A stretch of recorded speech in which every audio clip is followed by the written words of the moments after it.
Welcome to the exciting world of the movies. Hello, retro movie lovers. Welcome back to the Movie Graveyard. And tonight we're going to be talking about the most 90s movie ever. Ain't that right, Zach? One of the most 90s fucking things I've ever seen. Hell yes. Like I told you, because I don't think you ever seen this one. I said, this ain't the best movie of the 90s, but it's the most 90s movie you'll ever see. It sums up everything as if it was like fucking like the meme. This invented the meme basically. So somebody made this knowing like someday people are gonna be like, oh, sum up the '90s in one movie, and then the fucking I'm just gonna make that movie. I'm even gonna put fucking Lawnmower Man as CGI, and we're like, what the fuck? Exactly. Amazing. We're talking about the, I believe it's the 1992 awesome sci-fi. Man, it predicted everything so well that was going to come in the future, didn't it? So fucking red-pilled. So fucking red-pilled. We're talking about Freejack coming to us from our friends over at the production company Morgan Creek. Exactly. Big Chad dicks on these motherfuckers. But how many studios do you know they get Warner Brothers to put out the VHS, the theatrical release to DVD, and then for Blu-ray they hop over to Sony? They got it like that. Exactly. That's what you do. And I remember when this movie came out on Blu-ray last year, I was so excited. I was like, I haven't seen this movie since, well, actually, I had seen it maybe 5 or 6 years ago. I rented the DVD, but I didn't want to buy it because I'm like, this has to come out on Blu-ray. It never did. So when it finally did, after 10 years of waiting, I couldn't wait to get it, and I fucking threw it in. And actually, I sat on it for about a year. And then when I said, hey, Zach, you want to do this? See, then I finally watched it. That's an interesting thing. See, I'd never heard of this movie, and you told me about it. I watched it for the first time, and I'm like, fucking, that happened? That exists? I'm like, fucking, it's not the worst thing I've ever seen at all. I was surprised that it has the fucking thing about it does. Like, apparently it's just widely regarded. Fucking Anthony Hopkins apologized for this film or something. Something. It's not that terrible, baby. We know Anthony Hopkins has done way worse. I mean, he's in fucking Transformers movies. Come on. Hannibal is so ridiculous. It's actually been so long since I've seen Hannibal. I kind of want to go back and revisit it. But I did watch it in the theater.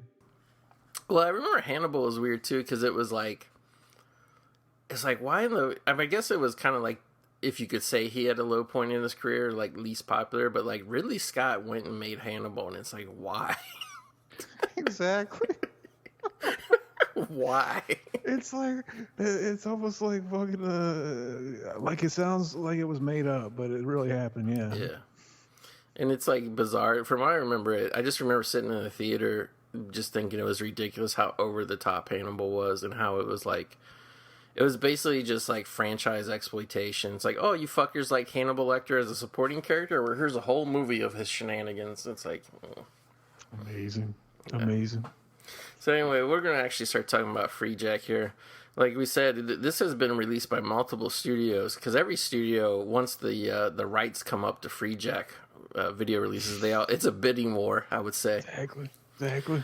So anyway, yeah, so if you have the Warner Brothers DVD, you'll probably get a Warner Brothers logo, or if you're watching it streaming, you might get a Warner Brothers logo. If you get the Blu-ray, you're just going to get the Morgan Creek logo.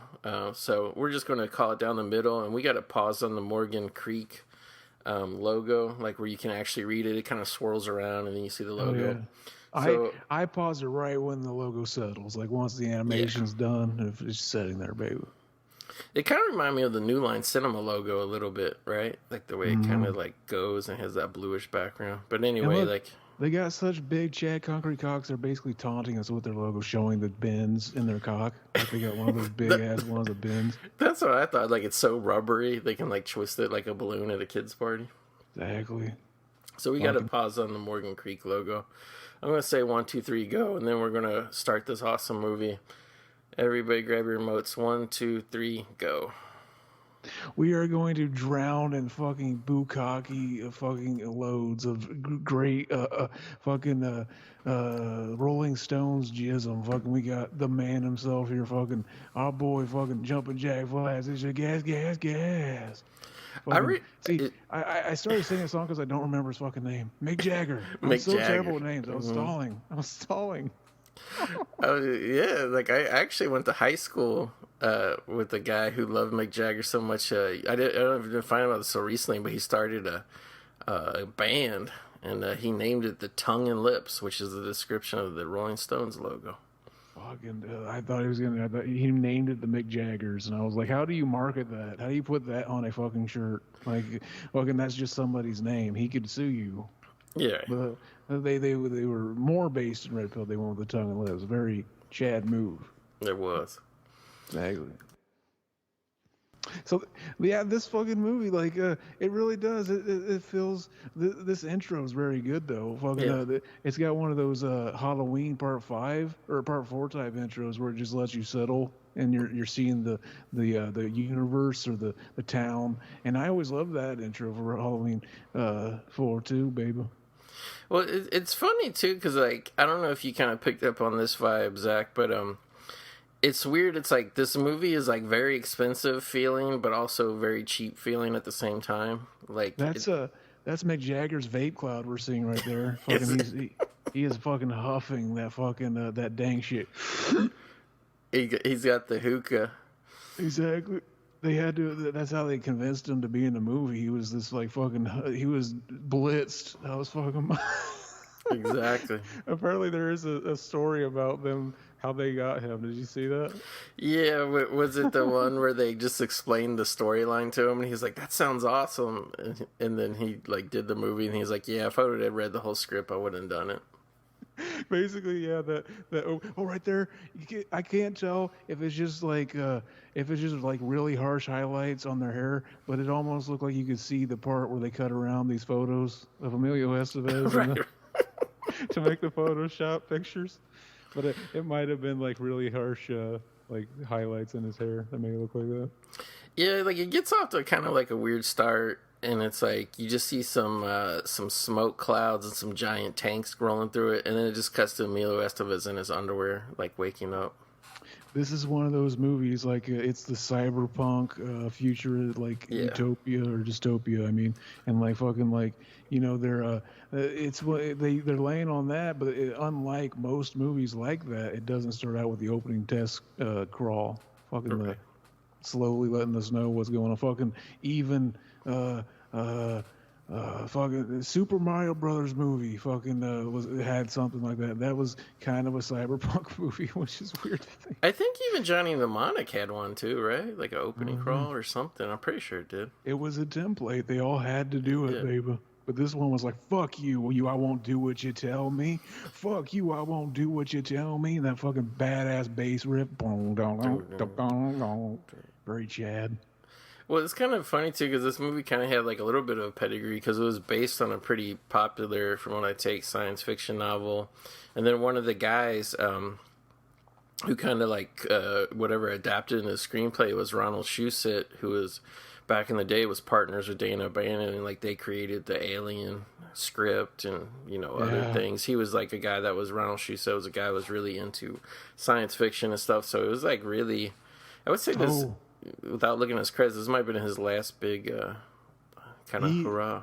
Our boy Emilio is driving a fucking hot pink race car. That is a big fucking Chad move. What a concrete cock on this motherfucker. Well, yeah, like when they first cut into the shot, like it's such a hot pink, like you almost, especially see it in HD, like on streaming or Blu-ray, like you almost think like there's something wrong with your TV, like the colors got fucked up. Exactly. Because you wouldn't have the main character driving a hot pink race car, but then you remember, oh wait, like they're just ripping off Tom Cruise in Days of Thunder. Oh fucking! You're being too cynical. I think they are so based in Red Pill. They were like fucking ahead. Like remember how Punk, like Pink was embraced by the punk community because it was just like, oh, it's fucking wuss and all this shit. But like that's why it's fucking awesome because like nobody would expect you to be. It's like fucking you do it how you want to do it, baby. It's fucking and pink is just a pretty color. It's pleasing to the eye. Why wouldn't I want to? But then like this movie came out and he fucking red pilled them on it. Very Chad.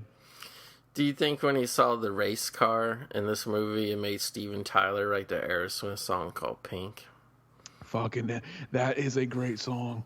See, that probably came out around the same time Yeah. Pink was on the radio. Fucking, I remember driving around hearing that fucking song and just wanting to eat pussy as a fucking 7-year-old kid. Just wanting to eat pussy right then. Exactly. Pink is a natural obsession.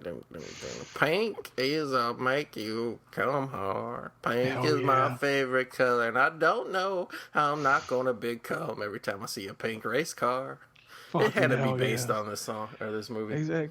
See, like you're letting the people know our secret organization, fucking Big Cum. They can't know this shit. Well, if it might as well just jigs up. Might as well let it out just because I should say jizzes up. But if it wasn't going to come out of this movie that's just based and red pilled about the Illuminati.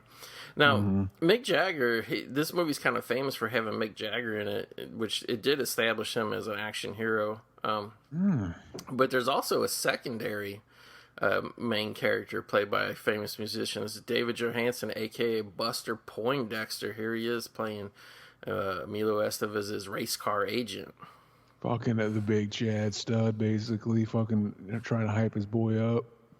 And you notice our boy Emilio, like, even when he got, like, a little, like, not that he's old, he's probably in his early 30s when he made this movie, but, like, when he transitioned out of the teen, like, roles, like, they still try to fucking have him be, like, a punk rebel. Like, all he has to do is shake the hands of these guys who, like, make, like, motor oil or something, and they'll sponsor him. He's like, fuck that, I'm not doing that. This is a waste of my time, blah. And I'm just like... everybody in the world who drives a race car, like, the first thing you know is you need all these sponsors, right? Like, why is he such a dick? He is on a whole new level. Like, they can't catch up to him. Like, he's got it all figured out. Our boy fucking, and like, that's one thing that it's like, yeah, fucking, it's got Emilio Estevez, and Emilio Estevez, he's always at least likable in the movies. I see him in most of the time. And then, like, fucking, exactly, fucking, you mentioned, like, fucking, that's what our boy is known from, fucking Mick Jagger. He was in this movie. I actually thought, I didn't realize you were joking at first, but I was like, fucking, I was thinking, like, he was in a couple movies, wasn't he? Like, what was that? There's a pretty big, like, the guy that made Don't Look Now made a movie with him in it. Oh, yeah. I know, too, like, way back in the days, didn't he make one with Werner Herzog? I can't remember if it was Fitzcarraldo or which one. There was one. And obviously, too, Mick Jagger, he's like one of the few people that's like his acting career is most famous for a role he didn't get. Like, everybody knew that he was considered at the time to play Alex in A Clockwork Orange. Dog. Okay, yeah, real quick, we're seeing. Let's talk about the plot of this film. Oh boy, and you tell us, because, like, fucking, I seen it once, and fucking, it's got a weird plot. So basically, it's like a little confusing because you're cutting back and forth between, like, the future, which is like at nighttime, and then the current day. But it's not like they ever, like, put titles up on the screen that say this year and current day or nothing. Like, you just kind of, like, gotta, like, understand what's going on. Is like, in the future, like, they can't really time travel. Like, they can't send a person back, I guess. But they can just, like, suck out a little place in time, like, I guess pretty much anything. But the idea is they want to suck out a person because, like, historical record, exactly when and how people die. And Emilio is going to die in a car crash here. So, like, they're targeting him in the future. Vasindak is Mick Jagger's character, who's kind of dressed like the guys from, I'd say, Dune. And they're going to shoot this. It's basically just like a laser beam. They're going to shoot it through time and space back to 1992. Actually, no, it's 91 is when the race is happening. Which is weird because, like, the movie came out in I think early 92, but I don't know if it got delayed or something, but it's weird that they didn't just change the year to be whatever. So he's going to shoot back this laser beam, suck Emilio out of the year 1991. He's going to appear on this operating table, and, like, they're immediately, like, within seconds, right? They're supposed to lobotomize Emilio with this, like, electric bolt. Like, it's very sci-fi, and they don't really take the time to explain it to you at all, do they? Not really, but we only have to see it happening. But then, fucking basically the plot is Emilio, he fucking breaks out of their whole plan, and fucking he ruins it, and, like, now he's in the future, and it takes place in the fucking way distant future of 2009. Exactly. We jumped from 1991, 18 years in the future to 2009. And this is super realistic, because remember back in 2009 when doctors were wearing aluminum foil and shit like that? Yeah. I think they only wore aluminum foil back then, didn't they? Oh yeah, everything was chrome, like that episode of SpongeBob SquarePants. It's kind of funny that they're all in like suits and shit too, like tinfoil suits, because maybe it was supposed to be hot in the room when Emilio flew back through time, but like they're really not doing anything sterile. They're just going to shoot an electricity bolt onto his head. Like they're not operating. This is dang too. They cover him in a foil or saran wrap. Maybe the guy who came up with the set design and all the ideas was like fucking eating lunch and fucking like reheating like a baked potato, and he was like, you know what? We could shoot this scene like this. This is interesting. It's like a big fucking microwave. That's what they're doing there. It is kind of what it's like. And then, like, the hacker, the time hacker, is played by Isai Morales, who has a giant scar on his face. That is actually not Isai Morales. That is his brother, Westside Morales, and he just has that scar in real life. That's how you can tell them apart. Exactly. Fucking, they get fucked up all the time. Sometimes they just, like, he goes along with it and just lets it be part of his IMDb, fucking whatever. I can't remember. I want to say it was our boy Mendoza got to meet Isai Morales one time. Fucking hell yes. Very chill. Fucking meet that meaty ass dick of Eastside. Mm-hmm. East side, west side.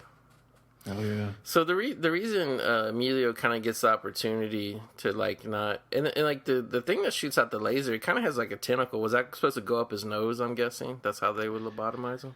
Yeah, it looked like a big cum device. Yeah. Like they were gonna stick it up there and fucking insert. Would it be funny if they stuck it in like the tip of his penis and lobotomized him that way? Oh hell yeah, that would be a terrible way to die. But the doctor is just like trying to shoot that laser all around the room, chasing Emilio around. But the reason he's able to get free is some gorillas. They recognize what's going on. They think it's wrong that they're stealing people out of time, because like.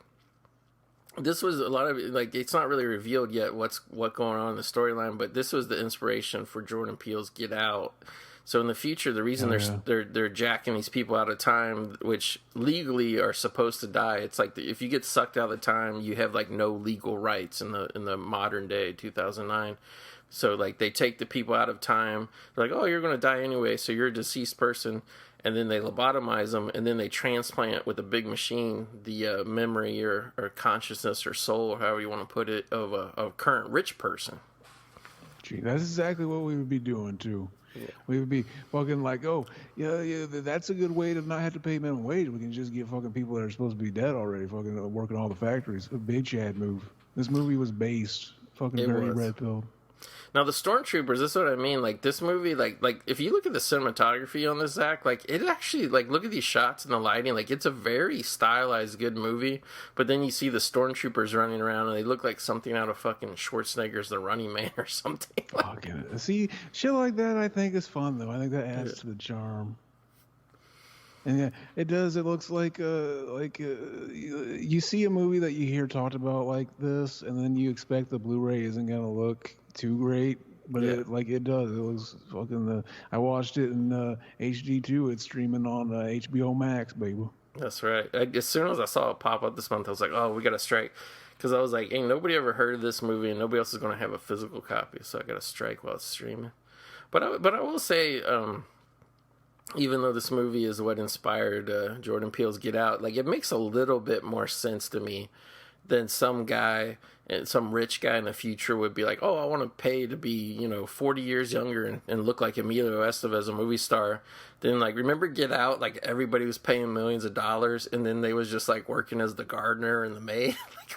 Yeah, that was kind of one of the fucking, like, weird things. Like, I didn't really, that's what I thought when you explained the plot of this to me. I was like, oh, it sounds like Get Out. Yeah. And then, like, there was, like, some weird thing like that I remember not getting back when I watched Get Out. It's been a while, though. Yeah. And they tried to explain it away, like, oh, the maid and the gardener guy, like, they were, like, the parents or whatever of the doctor who was doing the operations. I'm like, okay, that's great. Like, you wanted to extend the life of your parents and put their brains in new bodies. But why you got them raking leaves and shit? Exactly. It made no sense. Good shit. Yeah. That's what keeps you young, they say. Fucking you rake leaves. No, no, like I said, I mean, I know, like, I'm kind of, like, making fun of this movie, but I'm really not making fun of it because I actually genuinely really like this movie. It's just one of those weird things where it has this reputation. If you ever look up any articles online of it, people who actually do like it, they always say it's so bad it's good or whatever. But I don't even take it that way. I just think a few, like, really just, like, the design elements, some of the costumes and stuff are, like, goofy, but, like if you look at it, it's competently shot. It looks like a big budget movie. Mick Jagger is, like, a little weird at first, but, like, I think the second half of the movie he comes off as better. You know what they really fucked up, and it was like they missed the opportunity. Like it had to have been some kind of overlook, or maybe they didn't get fucking Mick Jagger or the Rolling Stones to write the soundtrack, or at least one song. Yeah. And it's probably because they realized they asked him when he was like stoned, and like now if we give him too much to do, he might just say, "Fucking never mind." Well, you know what's really strange too is like the Rolling Stones were kind of like has-beens and like the throughout the 80s, you know, like they kind of like a lot of people like they had a couple hits like in the early 80s, but it was one of those things where it was like people are like, this doesn't really sound like the Rolling Stones anymore. It just sounds like current kind of disco rock bullshit, you know what I mean? And so the Rolling Stones were fucking geniuses. And I remember at the time people thinking it was so insane that a 50-year-old, they're like, oh, 50-year-olds can play rock music? Because, like, back then they were so used to everybody dying at the age of 27, you know what I mean, who played rock and roll music. And the Rolling Stones kind of did this thing, which is, like, what all, you know, popular old bands do now, is, like, they're like, we're just going to do a giant, like, fucking tour or whatever. Like, they did have, like, a new album come out, but they're like, we're just going to play 99% of our hits, you know what I mean? And, like, they came back and did that. And I remember, I think it was called the Steel Wheels Tour. Like, my parents even went to it. They went to the Cincinnati Reds baseball stadium. Like, I don't know why I didn't go or whatever, but, or maybe I did want to go because I was, like, whatever, 10, 11 years old. But they did this giant, like, because the Rolling Stones hadn't been, like, really relevant in, like, a while. Like, they did this giant world tour where they just played all the old shit. And it was, like, that thing, too, of, like, kind of like now, how, like, you know, it's like a band who's like 10 years old and was popular and nobody likes, but once they've been around for like 20, 25 years, all of a sudden everybody gets nostalgic, you know what I mean? Mm-hmm, yeah. So like they did this tour and it was like successful. They went everywhere for like 2 years, the Rolling Stones, and that's why they actually cast them in this movie. They're like if you look at the trivia or whatever, like the producers like, we wanted to capitalize on the success of this rock tour that Mick Jagger was so popular again, get him in a movie. I thought that was weird, you know. Now this is a good red pill shit here, is where they go to talk to this hologram. And it's like Emilio, they're like, oh, he got away. Like the little underlings, corporate underlings, talking back to the boss. And it's like a Star Wars hologram. He's like, no, I want this face. They're like, oh, we'll just get you somebody else. He's like, no, I want this face. And it's a hologram of Emilio in a Sith robe. I was like, Emilio! Fucking what someone had to say it before the fucking movie ended. So, fucking look, did you notice his last name is Furlong, too? Yeah, I was going to tell you, this came out in 92. Eddie Furlong burst on the scene in 91. Like, you know, that was like, this is based on an older book. They're like, let's contemporize it. Like, what's like the coolest name going on in pop culture right now? Oh, Eddie Furlong? We'll make him Alex Furlong. So the whole movie, they never, like, other than Rene Russo, she calls him Alex, but everybody else just says Furlong. So it's like, Eddie Furlong was sitting there like, why didn't they fucking call me? Like, I could have done it.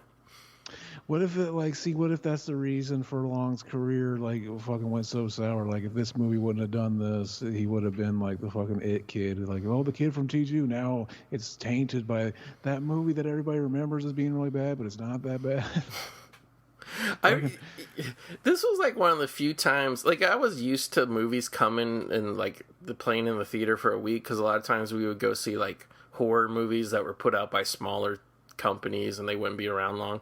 But this is one of the few times where I remember like because this was originally released to Warner Bros. This is one of the few times, Zach, where like I really was like aware enough to realize like, oh, that movie didn't do good, because like it came out for like a week, 2 weeks, and like nobody talked about it, nobody ever whatever, and it just came and went, you know what I mean? Mm-hmm. And like I was used to that with like little goofy shit, like, but I mean this looks like a big budget movie. I mean it is, but you know. Mm-hmm. Fucking Amanda Kruger, fucking the longtime mom of Freddy, finally making her appearance here in part 5. What's her name? The bastard mom of 1,000 maniacs. That's a pretty cool fucking name. Yeah.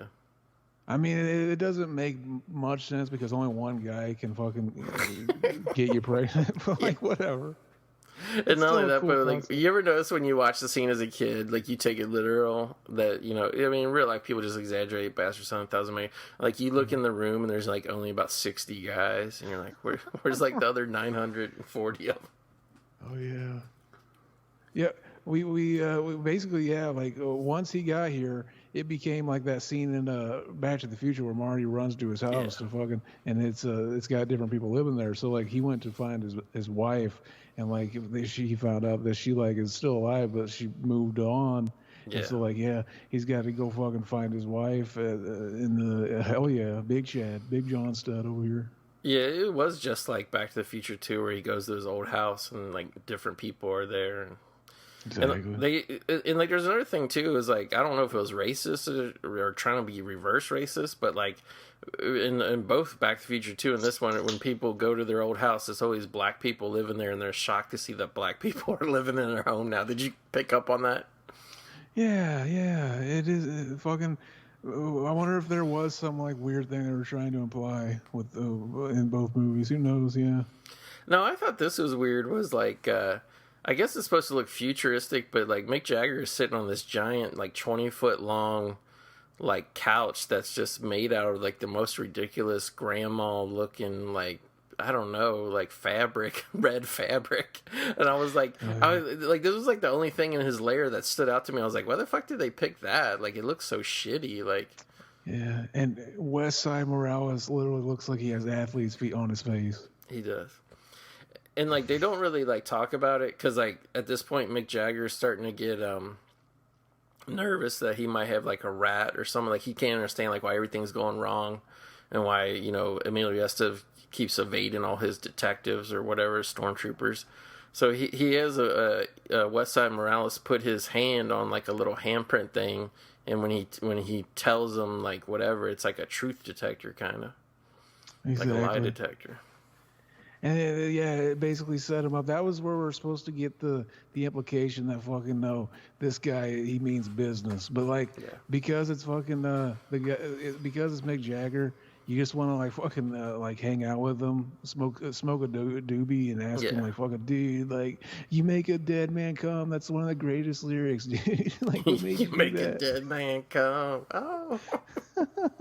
He's just sitting there fucking like looking at you like an old man, Barry Chad.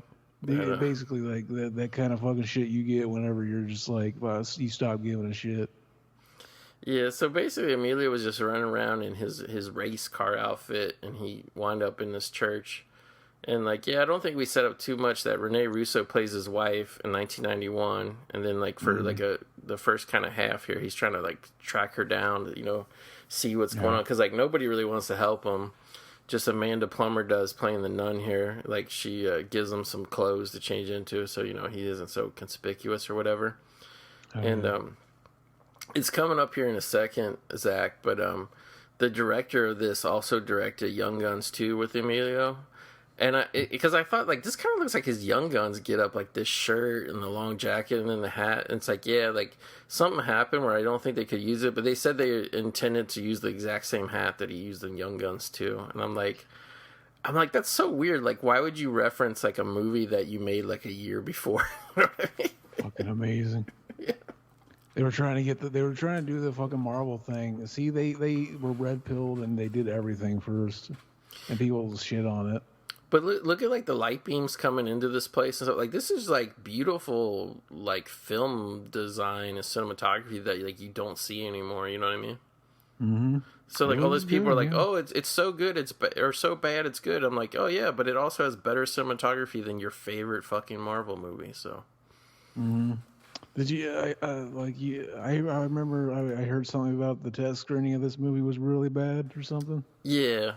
So basically what happened was, because I mean it wasn't like a, you know, an instance of like Emilio didn't get along with the director. He had worked with the director like right before they filmed this, But the feeling they got after the test screening or whatever was that the movie was just only focused on the action. Like there was a lot of story, and also like Emilio, I guess his character was just kind of like he didn't have much personality and enough charm or whatever. So they went back and they did some reshoots without the director, and it was pretty much just like little dialogue pieces. There's a few places, like I think the part where he washes up later in the river with the bum, like just pretty much like just like little minor things. It wasn't like they like reshot half the movie or anything, but it's like they were trying to kind of like make it a little like lighthearted and like, you know, focus, just really just put more character into it is what everything I read about it. So. Oh yeah, that fucking Stacy just reminded me of fucking the main character from Rocky Horror Picture Show, fucking our Frankfurter, yeah. Fucking yeah, something about the makeup was very reminiscent. I instantly came, basically. Yeah, here he's like in the bad part of town, like the red light district with all the hookers, and then like a shootout. I thought that was a good kind of misdirect where the guy with the gun comes up and grabs him. And you think, oh shit, they found him, but it's just the guy wants to use him as a human shield while he shoots people. Exactly. This is also like, it is a lot reminiscent of like a Blade Runner, which probably is a direct inspiration. Yeah, like you barely saw like the little motorcycle thing. Like we saw Mick Jagger's tanks, which were basically just like, you know, I mean, they're not tanks like with giant guns. I mean, they do have machine guns on them, but they're, I don't know what you would call those things, Zach. Like armored carrier, personnel carriers, or whatever, troop carriers, kind of just like those big like swamp tanks. But like other than that, like there is some futuristic cars, but we haven't really seen it yet. We've seen just kind of like a little, and they're kind of like the things that you see driving around in Demolition Man, which I always wondered like if they shared the same thing. But like I'd say Back to the Future 2, this movie, and Demolition Man, they all have very similar futuristic cars. Mm-hmm.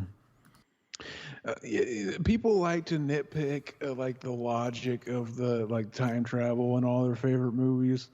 Like fucking I'm trying to remember what's the one everybody says makes the least amount of sense. What was it? Was like Time Cop or something? I don't remember. Fucking yeah, I remember people talking about it, but I don't know. Time Cop kind of made sense to me.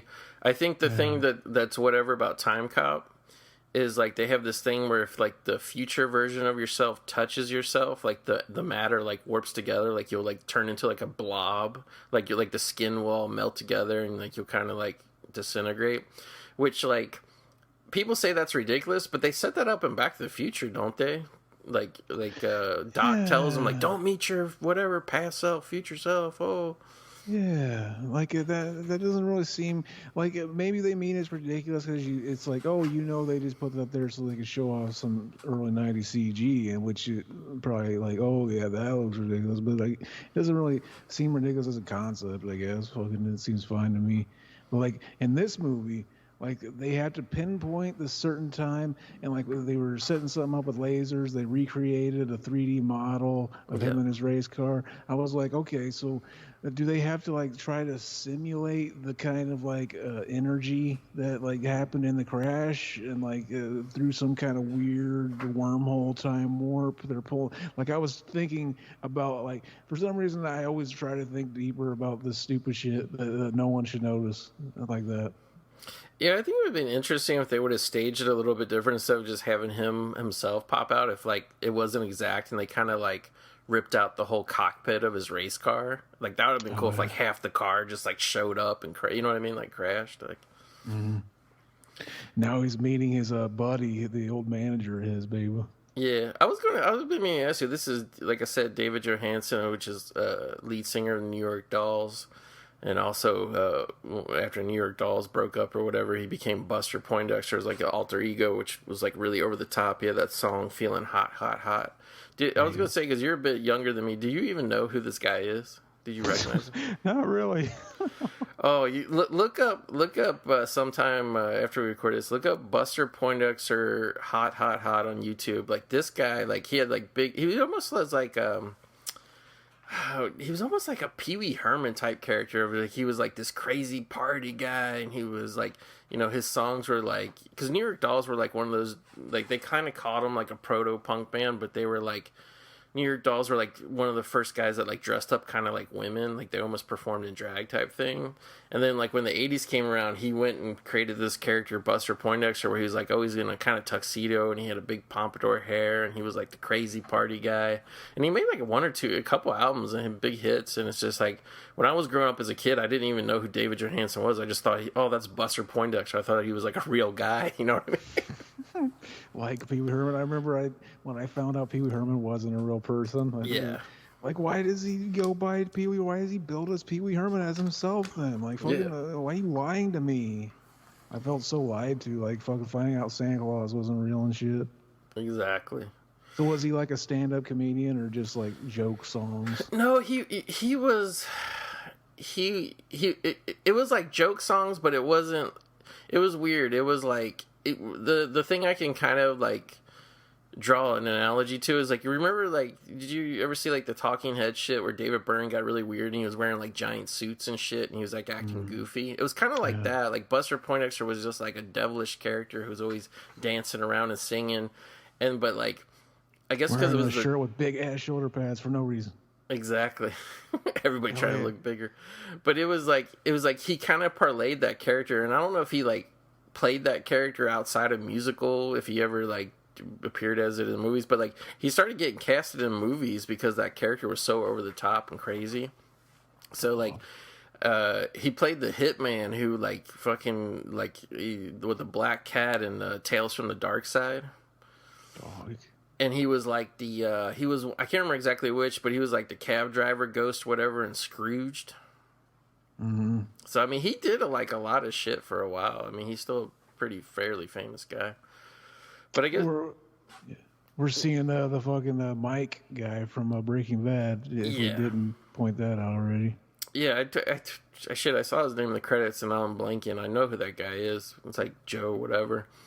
He's fucking Breaking Bad, Better Call Saul. I enjoy them. Yeah. He always plays a badass Chad. But like here we finally catch up with Renee Russo, Alex Furlong's wife, and it's in the future, and it turns out she works for this giant mega global corporation, and then the guy, the Better Call Saul guy. Shit, why am I blanking on his name? I feel so stupid now. Yeah, his name in the show is Mike. I don't remember. Yeah, that's why I keep getting confused. But like, yeah, he's like kind of like the second in command, and then she's like Anthony Hopkins is like the leader of the company. But it's kind of weird because like you know, it's kind of what gives the kind of gist of the movie away a little bit, the twist of the movie, I guess you should say. Is Anthony Hopkins plays McCandless, and like he's only showing up. Yeah, here's the Young Guns 2 get up with the hat and everything. But Anthony Hopkins is only showing up on video calls. So yeah, right away, and he's the first billed cast member. So like right away when you're watching the movie, you know pretty much. Yeah, they thought everybody was going to get hard because like they were saying, like I think he made this this was like one of his movies he made after Silence of the Lambs, but I want to say maybe he got this like before Silence of the Lambs got super popular, but I don't know why. But like when I was a kid and saw this, like this was like one of the scenes that like I remembered was like this greasy diner where all these people were and like all the shit broke out in. Oh yeah. Fucking remember that scene from Young Guns 2? I know, I can picture it in my mind. He's wearing the Young Guns 2 get up. Stop fucking telling me this doesn't exist. See, that's how exactly. That's how that whole shit happens, the Mandela effect. Just like shit like that. I think at this point anything that Sinbad was in gets a Mandela effect. Fucking Sinbad's amazing. Mm-hmm. Big Chad. I would go see. Well, I know he's having some health problems now, but I mean, you know, once that clears up, I would go see a brand new movie with the Sinbad in it. We need House Guest 2, where they bring together House Guests from Sinbad and House Guests with Pauly Shore, and just have a fucking double team. Yeah, because I haven't had a Mandela effect. We were talking about Guest House, and I kept saying House Guest the other night. House Guest 2, Guest House. That'd be dog. I'd do a big com. Oh, it'd be huge. Mm-hmm. So yeah, this like ugly trucker guy is flashing his gun at Emilio, and see, this had to be a reshoot scene because Emilio's doing his weird Billy the Kid character where he looks at the guy and pulls the gun out to scare him. Like it's so fucking Billy the Kid, and it's like it's like, why would Alex Furlong be acting like that when he's just scared and on the run now? Like, you know what I mean? Yeah, but they were just trying to call back, and what's funny is like I didn't even notice like fucking I've never seen Guns 1 or 2. I'm stumbling over my words over here with my speech. Young Gans. Young Gans. Oh yeah. It's kind of like that Tom Petty. You think in 2009 they had the Tom Petty "You're Mad" thing yet? Did they have it? Oh, fuck. Well, see, yeah. Well, I don't think there was any memes in 2009. Yeah, probably not. Fucking yeah. We were talking about like we should make for wherever you're arguing with people, and you got the "You're Mad, Bro" meme. We could just do the Tom Petty and the "You're So Mad." Fucking that was a meme idea I had. Very Chad. Yeah, very Chad. Jonathan Banks is the name of that guy from Better Call Saul. Oh hell yeah! I don't know why. Mike is a more memorable name. It is. Jonathan Banks, that is a guy that works at a bank somewhere. Yeah. Now this is interesting because the cops come running in, and or the Freejack cops or whatever they are, and they're shooting lasers. I always thought this was kind of fun that they had these laser guns that are supposed to stun him, so to take him alive, because whoever paid for his body still wants him alive, and they bump into the table of that trucker guy that he's doing the Billy and the Kid shit with. And it's funny because they bump into it, and the guy gets so mad that all his sloppy ass food that he actually shoots and kills David Johansen. I'm like, how come he didn't shoot Emilio? Like, that was weird. Fucking as you do, the star never gets too badly. Or see, that's basically, I think, was that what they were trying to do? Were they trying to like bring Emilio into the action film realm? I mean, he kind of was already there though with Young Guns, right? Maybe, yeah. They're even giving him one-liners and stuff in here. I think it was definitely Young Guns that got him on the action kick because remember it was like then the year after this he had Judgment Night come out. It was kind of like an easy, like if you kind of had a little bit of a name as a star back then, the easiest thing you could then transition into is like doing a bunch of action movies back to back. You know what I mean? Mm-hmm. And I got to say, like he's kind of ahead of his time too, because like. Emilio, outside of the Young Guns thing, which was more just all about kind of packaging and casting and, hipness or whatever. Other than that, his action shit didn't really catch on. But that was like, it was probably like the same year that like later after this movie came out, the same year Speed caught on. And then that's where everybody got so obsessed saying, because our boy the Reeves was in Speed, that, like we don't need action heroes. We get like regular actors and you kind of change the movie around to where like the guys aren't big chads, they're just more like everyday guys trying to survive type thing. Listen to him act. Fucking in what universe is the Reeves not a big chad? That's what I'm thinking. Now this was great because Emilio steals the police motorcycle and then he drives it right back into the diner and busts out the window. I thought that was a great kind of touch. Fuck yeah! He better be hoping that like in the future they don't like equipped self-destruction mechanisms on these bikes or something. They're so far in the future. And it's funny too because this is one of those kind of futuristic movies where a lot of people are basically driving like go-karts in the future. You notice that? Like they're like little. Mm-hmm. But yeah, like I think Emilio did it good. Like I think if he would have made this in Judgment Night 2 or 3 years later, I think people would have been more receptive to it. Now, here you get a good shot of the street. There's, like, the bus that goes around and all the future cars. Like, they spent quite a bit of good money here. Like, there's a lot of different ones. Imagine ever thinking these look fucking, like, good. Like, even in any future ever. Like, fucking that looks like something comfortable driving. What's weird, too, is the guy who drives it, he has, like, no roof. Like, it's not like a convertible. Like, he's just in a cockpit that's open. Like, what happens when it rains? Like, you don't got to worry about rain in the future. Yeah.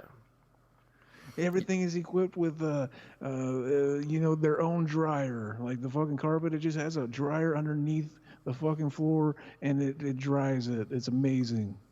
I gotta say though, because films now they don't really have any imagination. They just all take place in the real world, and people are just sitting talking on cell phones to figure out all their problems. Whereas this movie is kind of interesting. I always loved movies back then that did slightly futuristic, like 20, 30 years in the future, and they got all these weird cars, like you can't really get away with that now because like audiences, whereas like back then they just wanted to see weird shit in the future. Now people are really like, in 10, 20 years, they'll just pull that movie out and make fun of it. So you can't really do that now. You know what I mean? Mm-hmm. Yeah, like the way like that the way that bathroom was set up, how bright it was. I don't think there's a single room in my house that's that bright. Well, this is very upscale. Exactly. We don't have the money to live in mansions like this. Fucking we are not red pilled and based enough. No, This I this thought this chick, was a great. Go ahead, I was gonna say she's giving me like who is she again? Renee Russo. Okay, I don't recognize. I was trying to think like what did I see her in? I must just be getting like a fucking vibe from somebody else. Well, she was kind of like an actress, model who like really like wasn't like making it too big, and then she got cast as Mel Gibson's girlfriend in Lethal Weapon 3, and then that blew her out into the ether. And she was kind of a big deal all through the '90s and the first like I would say all the way through probably about 2005, 6-ish, and then she got like really known as like this milfish character because she aged really well and she just always was a great looking woman or whatever. But like one thing I will say is this movie is responsible for creating one of my favorite movies of all time, Zach. So this movie had a few writers on it, and this was actually his first credit was a writer named Dan Gilroy, and he met Renee Russo. And how big of a chat is this guy? Is he just a regular guy, a writer? And he meets this actress model, and then like they get married right away, and they've been married ever since for the last 20, 30 years since this movie came out. But that led to them working together and making one of the best movies of the last decade or so. I'm talking about the one, the only Nightcrawler, starring the boy Jake Gyllenhaal. You ever see that film? That is good. Hell yeah. Yeah, I actually went to see it twice in the theater. I loved it so much. Dog. I love the part where Jake Gyllenhaal takes her to like the Mexican restaurant. He's like weirdly proposing that they have this relationship together. Oh yeah. He's a big Chad in that movie. Well, you know what's kind of funny is at the time that movie just came out, whatever it was, 5 or 6 years ago, it was very shocking that Jake Gyllenhaal would like go into these houses, these murder scenes, and film it, and then he would sell the news footage. But now that's pretty much what all the Peacocks and the Netflixes are doing, just like with all their serial killer shit. Oh yeah. Now this is a touch. This is a touch that you don't see in movies. They always had the heroes or somebody trying to make a getaway. They always had to get like the most ridiculous car in action movies. Do you remember this trend? Like in T2, they steal that Gardner truck. And this one, Emilio kind of cribbed that. And Emilio, he steals a champagne truck, which has all these windows in it that are just open. And every time he makes a tight corner, like all these thousands of bottles of champagne come out. But if you look closely, like they're like plastic bottles because they never break. Are you hearing the yells that are yelling? They're mixed really loud. Like Yeah, like there's loud. a lot of like wow, like that wow. Yeah, that one sounded very familiar. But the Wilhelm scream. That's our boy George Lucas always used. But I guess we should say, besides the giant tanks that Mick Jagger, like his underlings, they drive around in like doom buggies, and I think that's kind of like the funniest thing of like this movie is that people would be driving doom buggies around in a futuristic way. Doom buggies. That sounds hardcore. Yeah. But you notice too, like okay, this is the first shot of the movie where you can kind of see it. Like all of Mick Jagger's fleet of vehicles, they're all in designer colors. Did you pick up on that? Oh yeah, very pastel fucking gang here. Did you see the way the laptop opened up? That was very Chad. Now I was gonna say like there's a lot of ways that this movie didn't get the future right, and there's a lot of ways where it got it perfect. So like the video calls on the giant flat screens, there was no flat screens in 1992. Like they totally predicted that right. This shitty champagne truck Emilio steals. I like that one, the Doom buggy that like just went up on the ramp for no reason and crashed. But it has this like laptop in it with the screen. It looks like it's off to the side, but it kind of reminds me, how the Tesla cars have that screen in them now. Mm-hmm. It looks exactly like that. And I like that Mick Jagger can override the laptop in Emilio's car. He's like hacking it. And Emilio keeps trying to close the screen so he doesn't see him. And then he just keeps like popping it back open. It's very. I could tell if they did that with stop motion animation or how they did that, but something maybe CGI. Something looked off about it. Well, I think it was like a real thing, opening and closing, but they have to like composite in the screen. You know what I mean? Yeah, his face. See, that's what I wish. Like they just made a fucking OS that like you boot up and it's his face doing that. Like fucking, like that's what we need. Now, the first time I saw this movie, I actually liked it a lot. I just thought Mick Jagger was terrible in it. Like, and it was mostly from this scene. It's really the only scene that I think he's actually legit bad in. Was just like they have him just yelling out these terrible one-liners like "Furlong, I'm gonna catch you, Furlong," and it was like his voice is like not intimidating. But like the rest of the movie, where he's kind of like quiet and more serious, like I don't think Mick Jagger's actually even bad in this movie. But I like the thing, Amelia. You saw this a lot in '80s, '90s action, where they have to drive the car underneath a tractor trailer, and like it shears off the top of the car and makes it a convertible. I love that. Like, you ever see that in old movies all the time? Yeah, they fucking again Back to the Future. He kind of does that with the skateboard. Fucking Yeah. you broke it. Fucking that's a very Chad shit. I love this scene, even though it's some weird green screen where Emilio drives the car into the end of the bridge and he jumps off the side of it. Isn't it funny? Like we talked over a really probably the worst green screen in the movie whenever they're going up the elevator, and I was going to mention like, isn't it funny to think like how bad this looks, and the fact is that like this is how they make every movie now, and it hasn't gotten that much better looking. Well, you know why it looked the way it looked is I don't think that was actually technically green screen. I think that was rear projection. I think because it used to come out looking a little shittier like that. Instead of doing the green screen, they would actually have like Emilio sitting in a car in front of like an actual movie screen playing the footage. You know what I mean? Mm-hmm. And then they would film him in front of this screen, and like that's actually how they make the Mandalorian now. But like, yeah, back then it always looked a little like off. Oh yeah. So it kind of happened so fast. But like when he went to see his ex-wife, his wife was just like struggling with him and trying to and she did turn him into Mick Jagger. She called the cops or whatever. Because she doesn't know if it's really him or not, yeah. Yeah, because he says, "I'm Alex," and she says, "Bullshit, you're the guy who stole his body." But then finally she sees, well, actually she finds out when Mick Jagger shows up and he says something about him. Like, she realizes, like, she puts two and two together that, like, oh, the cops don't show up. Mick Jagger shows up one to capture him. She's like, that would only happen if it really was the real Alex Furlong, you know? Yeah. And how bad would you feel after that? Fucking like, oh shit, like what if I never see him again? Hell yeah. And she feels, or she turned him in, and then his body did get stolen. You know what I mean? That'd be weird too to like think about like when people die. It's like, oh now it's possible somebody's gonna show up pretending to be them. Like that kind of happens. Like my grandma that died friended me on Facebook the other day. Oh. And it's like, I know that it's some fucking asshole. Like you know. I know. Because you get these people from like family members doing shit like that all the time. Yeah, years after my dad passed away, maybe 2 or 3 years after my dad passed away, I started getting emails from him again.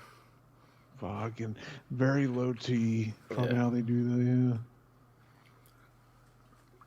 But yeah, imagine like those people just take up the fucking body. That would be fucking. That is very weird. See, what if the whole time they could just play it off and be like, "Yeah, we were making like a metaphor. We meant that it would happen, but digitally on fucking on your computer. Like, give us a medal or something." And it would be some guy from like Nigeria trying to scam you using your dead grandma's name or whatever. Oh yes. Now I gotta think that. Like, because like this scene, it's not a bad scene. I actually kind of like it because it's so bizarre. But like, and I thought they should have played this up more. But like, there's this weird scene now where he washes up on the docks because he jumped over the bridge, and I think this had to be one of the reshoots because it serves no purpose other than just to kind of like check in and show some more character moment here. Is that he talks to a homeless guy here. You mentioned they added a bunch of like jokes, so that's probably what that stuff with Mick Jagger doing the one-liners probably was. Probably a day's worth of shooting. Yeah, because those were probably the cut-ins to Mick Jagger yelling that shit. That probably was like an easy reshoot to do, you know what I mean? Because just a tight shot on his face yelling shit with wind going in his hair. Yeah, when I watched this, I did think like, oh, you know, it does seem like fucking, one of those like action movies. Like I've never been huge into action movies, but like, yeah, I'm trying to get into them, watch slowly. Mm. Like watching some of the ones people say is their best. But like that was something I never gravitated towards as a kid for some reason. The action movies. Yeah, I was surprised when you said that. I mean, I think it's too. It's one of those things you kind of had to live the decade. I think if you would have been like around my age and you had grown up more in the '80s, I think you'd be into them. Mm-hmm. I think more than anything, they were just movies for guys. You know what I mean? Mm.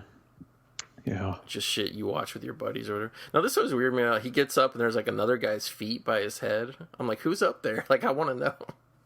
Yeah, we never meet the man whose feet those belong to. Amazing. But the homeless guy tells this weird story about an eagle diving into the water or some shit. Like, I never followed that story at all. But, like, finally, Emilio gets up. And, like, they have the dialogue about the guy's eating sewer rat. And he's like, oh, you want some sewer rat or whatever? And he's like, or no, it's river rat. He's like, no, I don't want any. It's gross. And he's like, oh, I put barbecue sauce on it. It's just kind of like some goofy shit. But the thing that's interesting about that scene is, and I wish they would have played this up more, is when Emilio finally goes, okay, I'm going to go. And he walks away. The guy's like, under his breath, he's like, all right, good luck, Alex Furlong. So, like, they kind of hint at it, but it's like, because they keep putting out the reward, like, on the news and shit, like, oh, help us capture this man or whatever. Like Emilio is kind of like everybody knows he's a Freejack, but he's kind of becoming like a folk hero for the poor people in the city, you know what I mean? Because they're like, yeah, fuck that corporation and shit. And mm-hmm. You think this would be undercover, but for the most part, people kind of know what's going on with the stealing of dead people and stealing their bodies at this point. Mm-hmm. And see, I think this is a reshoot too, where he just sees all the homeless people and like he sees the little baby covered in like dirt. Mm-hmm. Like it's kind of like, again, like I think this is kind of like it's weird because it's like this movie doesn't really forecast 2009 all that well. Kind of forecasts like 2020 pretty well, like, because I mean, like the millions of homeless in like New York and LA everywhere now, just like everywhere, and it's like and everybody's either going on too. Yeah, everybody's super rich, super poor, what, you know what I mean? Like it kind of. Yeah. I was gonna say this chick is giving me like fucking Gina Davis vibes or something. I don't know what it was. I think the hair. Yeah. And that guy, he was who's that guy again? That guy is a guy named Grand L. Bush, and I want to say at this, I mean, he was in a ton of stuff. For some reason, I guess because he's kind of big, bulky guy, he would always play like football players and shit. But he was most famous as playing one of the guys in Die Hard. He was one of the CIA guys with Robert Davi flying around in a helicopter, and eventually like they get blown up. But I want to say he played our boy, the boxer in Street Fighter. Remember that? They like carved up his hair, made him all weird looking. I knew I recognized him from something. Fucking what a Chad. Pure Chad. He was a pretty big Chad in movies back then, and then I don't know what happened to him. I looked him up. He still looks like pretty much the same now, even all these years later. So looks like a big fucking Chad. Now, this is where Emilio and Rene Russo kind of reconnect, and she finally, it's like, yeah, like, because they explain, how did Emilio get into the apartment or whatever, and it's like, actually Mick Jagger hacked the computer and just left the door open so he could sneak in. That's why she never thought it was really him, like, how the fuck did you get in here? But she didn't realize that, they were just setting a trap for Emilio. Mm-hmm. Now, real quick, because Emilio was actually my favorite actor in the 80s. Like, he was, like, just from seeing him and all this shit, like The Outsiders. He made that movie I really love called Wisdom. He made another movie I really love called That Was Then, This Is Now. He did a lot of S.E. Hinton stuff, and then later I became a huge Repo Man fan. So, I mean, I was all about, like, when this movie came out, when Judgment Night came out, I was always all about it. Like, to the point when Mighty Ducks came out, even though I was still young enough to really be part of the audience, I just didn't care, because I'm like, oh, what's corny hockey shit, whatever. And like, now I love the Mighty Ducks. It was only like 3 or 4 years ago I went back and we watched them all. But what was your opinion of Emilio, like, growing up, or I liked Emilio. I never saw him in a lot of stuff though. He was one of those guys like, oh, the Mighty Duck guy. See, I'm such a fucking lame fucking millennial motherfucker. You The are. Mighty Duck guy. Are you one of those guys that they talk about? He don't want to go work at McDonald's because he's getting $300 a week. Are you one of those? Hell yes, hell yes. You'll never go back to making the fries, no matter how much they pay you. Hmm. If McDonald's was paying people like $80,000 a year to go make French fries, like, you think people would do it? I would quit my job. I would actually be making more money to go work at McDonald's if they're paying $80,000. Oh yeah. Now they're kind of showing the city, and like everybody's like, I'm sure it's the same 20 future vehicles that they got driving around and shit, but you like, yeah, they're kind of showing it all off here. Like, I don't know, like, other than the fact that they're all wobbly on their tires or whatever, I think these future cars are pretty cool. Yeah, they're not bad. I've seen worse. Fucking nothing's coming to mind, but I've seen worse. Fucking the cars they drive in the Flintstones were bad. Yeah. I gotta do a pee real quick. I'll be right back, baby. All right, go for it. So yeah, this is kind of funny. This is like another thing too, like this weird nightclub that they go to, because Rene Russo knows a guy that helps smuggle Freejacks, which I don't even know if I really described that yet or not. But the movie is called Freejack, obviously, but the term Freejack is the name of somebody who gets sucked out of the past and then get the bodily soul, but they somehow get free and get away. They become like this big fugitive. And like, I'm kind of curious, I have no idea because I don't really know the background of the novel that this movie was based on. But I wonder how much like the concept, everything was based on Richard Bachman, aka Stephen King's The Running Man, because it's very similar kind of setup. I mean, obviously different kind of premise, but a lot of the running around and the stuff going on is kind of the same. Hopefully Zach finishes quick because I want to talk about the scene with them. But yeah, just I don't know, man. Like I love this this type of movie. Like now when you watch, I really consider this a chase movie. It's like, yeah, it's science fiction. There's some bits of action, but it's not really an action movie. Like you don't really see Emilio like kicking ass throughout it. Like he kind of just, some shit happens and he's always trying to stay one step ahead of the people. So like I don't really consider this I mean, it is an action movie, but it's more of a chase thriller, is what I would say.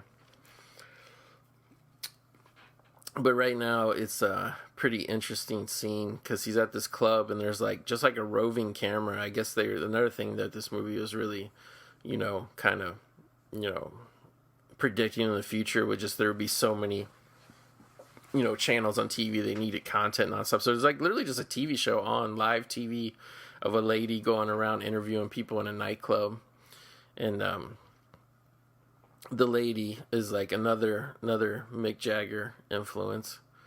Hold on a second. Are you back, Zach? I am, baby. Okay, we just missed it just now, but like that lady that comes up and interviews him on the TV show, that was Jerry Hall, which was Mick Jagger's wife at the time, and she had a small part as the Joker's girlfriend in Batman 1989. Hell yeah.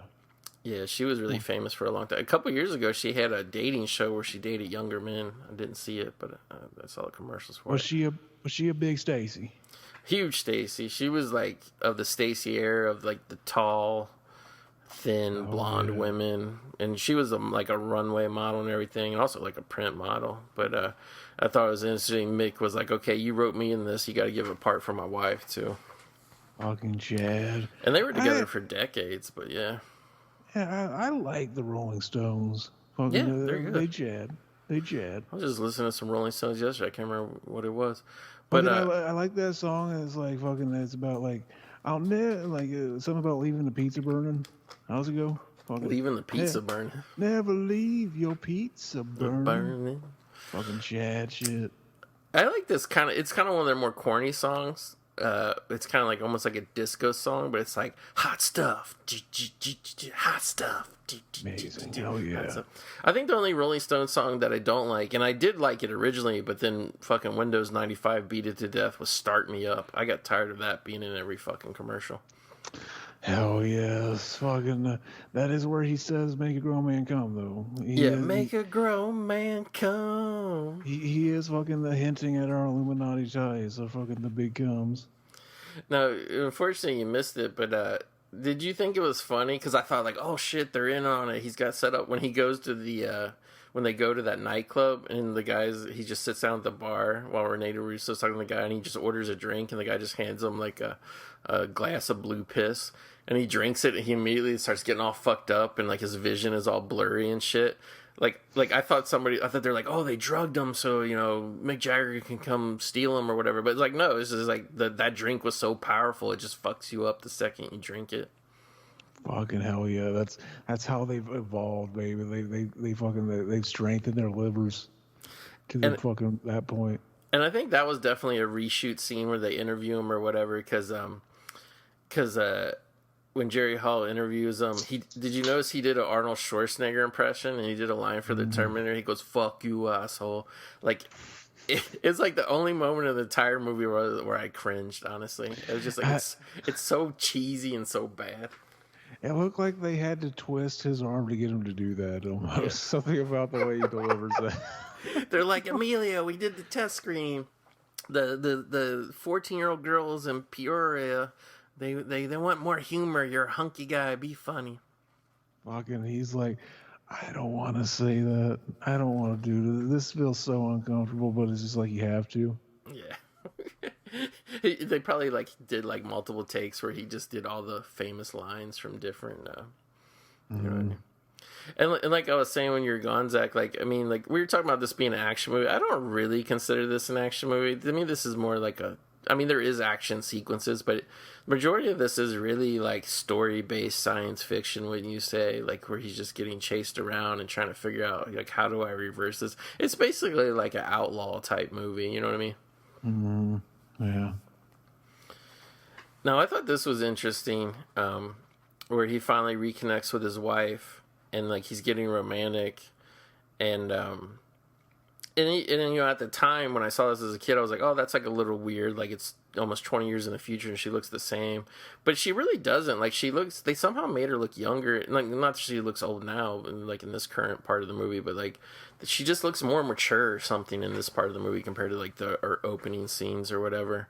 But I always thought it was interesting that like he's trying to get romantic with her, and she's like, she really just like doesn't even want to fall back in love with him, because she's like, you died to me, and he's like, yeah, but to me that, she says like 18 years or whatever, and he's like, yeah, but for me it was yesterday. I thought that was an interesting storyline. And then she's like, I'm so much older now, but I'm just like, you're still a Stacy. He don't care, Exactly. Fucking that. That's what you gotta do. Like sometimes you get in those moods where you just want to like fucking just slip into the DMs of all your fucking the kids you went to high school with, and like fucking like, do I still got a chance? Fucking just to throw the feelers out there. Yeah. Exactly.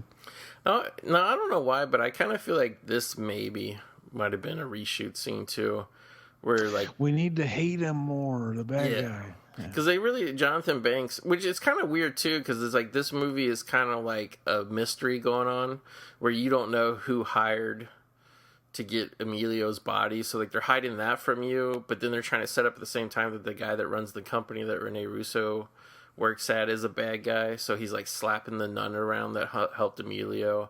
And it's just like all she did was give him some clothes and a gun, and that was like 3 days ago. So it's like... He did a good big cum face there. That looked very vulnerable. He did. She kicked him in the nuts, and he did a big cum. Now this is where Emilio gets his really like Chad outfit. He gets this like long sleeve white shirt, and then he gets these pants that are like so billowy, like on the legs. You notice that? Fucking Chad. He's got the stud, all the shit. He's got it hooked up, baby. No, like I don't really mean this in a bad way. Like they're kind of setting up that Emilio is going to run away. Like her friend that ran the nightclub knows somebody that has a boat, and it's kind of like Underground Railroad kind of, I don't know, analogy or whatever. They're going to smuggle Emilio away at the end of the night. But like I don't mean this in a bad way, because like the movie's not like boring or anything to me. But I almost feel like this part of the movie. And then like the ending, it's like I almost feel like all this kind of could have been combined instead of two big action scenes just into one action scene, because it's like I don't know, like you kind of know what I'm saying. Like there's it's kind of like everything's been established, everything's been character. We could we don't have to, but we could go into the ending of the movie right now because like it kind of weirds me out because whenever I watch this, I think this is like leading into the end part of the movie, but we're only like an hour into the movie at this point. You know what I'm saying? Mm-hmm. Yeah, the pacing is a little weird. Yeah, it could have been due to the reshoots too. You know what I mean? Yeah. And then like that's just fucking like that's just one of those things too. Yeah, that seemed to have happened a lot back in the 80s, like reshoots and stuff. And then how do you like balance it out with the old stuff? Yeah. Because especially, you know, it's like, not that either part really slows the movie down, because it's like, you know, this is like a movie that's a little bit under 2 hours, but then it also feels like it should be like a 95-minute movie, you know what I mean?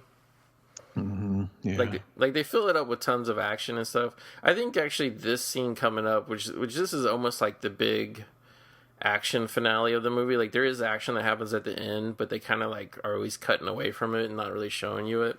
But I think this scene was kind of like, you know, in the original version, whatever. Like this is the scene like you finally find out who her bodyguard friend is. Like we get some little background on the like I don't even know really what it is. I guess he's her bodyguard because you know they live in this dangerous society and she's a high level executive for this company or whatever. Mm-hmm. And but he's like really willing to do all this dangerous shit to help her, and it's just like I wonder what was really going on between her and the bodyguard guy before Emilio popped back up. Fucking stud shit, exactly. Yeah. They were tying each other up, tying each other down, I think. But like what I was talking about earlier is like I think a theme they could explore a little more within this running time, because you know this is almost a 2-hour movie. I mean you have the breathing room here, but it's with the bodyguard guy here. He explains to Emilio like, hey man, just keep running, keep doing what you're doing. You know, you're inspiring a lot of people. My grandmother looks up to you. And he's like, Emilio's like, shit, you know, I ain't no hero. I'm just trying to save my own ass or whatever. I think they could have played that up more. And that's also when you're gone. I was talking about like, there's a lot of similarities with this movie. I think in The Running Man that came out, you know, a few years, whatever, 4 or 5 years before this. Whereas, like, maybe they didn't go that way because it would be too much like The Running Man, how everybody was, all the poor people were rooting for Arnold or whatever. But it definitely feels like they're setting that up in the movie, you know? Mm-hmm. But, like, I couldn't help but think while I was watching the movie, like, how much better it would have been if the plot was, like, fucking Emilio gets there and then he gets cucked by, like, fucking the Rolling Stones and the bodyguard fucking his girl. And they're just like, fucking Mick Jagger's like, Emilio, come swim in my stew. And fucking like Emilio's gotta fucking do it. Like that would have been donk. I gotta say, like, for this being an R-rated movie from the early 90s, whatever, like, Mick Jagger is, like, weirdly kind of sexless considering, like, shouldn't there have been a shot where, like, he answers a phone call or something and there's, like, a naked girl in the bed behind him or something? You know what I'm saying? Like... And he just reacts like Alex, like, hello, love. I'm going to hit you with the old in out. Fucking whatever he says. Like, just talks like that. That'd be Chad. And if he had, like, the little extra eyelash on the one side. And, like, he sees on the news that Emilio's running free. So he's like, I gotta get ready. Bring me my bowl of milk and I'll lick it up.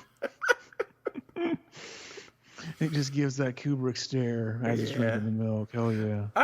Yeah, especially because you know it's Mick Jagger and like you're kind of leaning into that Clockwork Orange futuristic vibe here. I would have had to done that. I would have been like, come on, Mick, we got to do it. Like, and he's got like a big fucking rubber penis that he strokes and then milks into the cup, and then like the buddies in his gang drinks it. See, imagine how much better a Clockwork Orange would have been if he had been in it. Like this is all the ideas Stanley Kubrick thought of, but like he couldn't just because he wasn't in the movie. I've seen his unreleased documents of his ideas. Yeah. Now, basically what happened here was they were waiting for Emilio at the dock. Mick Jagger was, but what he didn't know, because Jonathan Banks, the guy running the big corporation, he originally hired Mick Jagger to bring in Furlong. But he never says it's for him, so, like, again, they're alluding there's a background mystery that you don't know what's going on yet.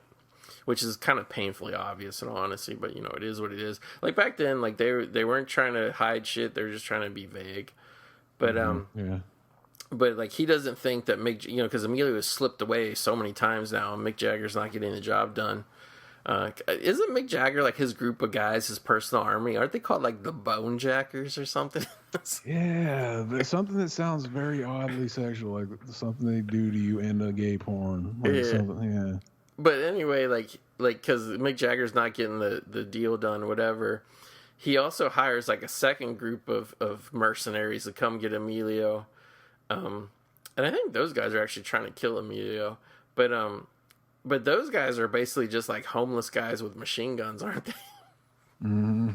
Because like Mick Jagger, him and his like stormtroopers are all outfitted in nice things. These guys are just like street bums.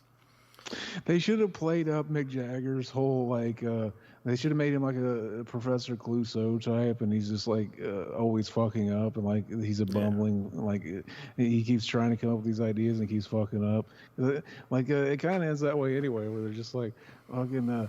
It's like, why'd you send him? Like he's doing really bad. Aren't you pretty powerful? But yeah, I think it's one of those things. He probably was always getting it done in the past, just now.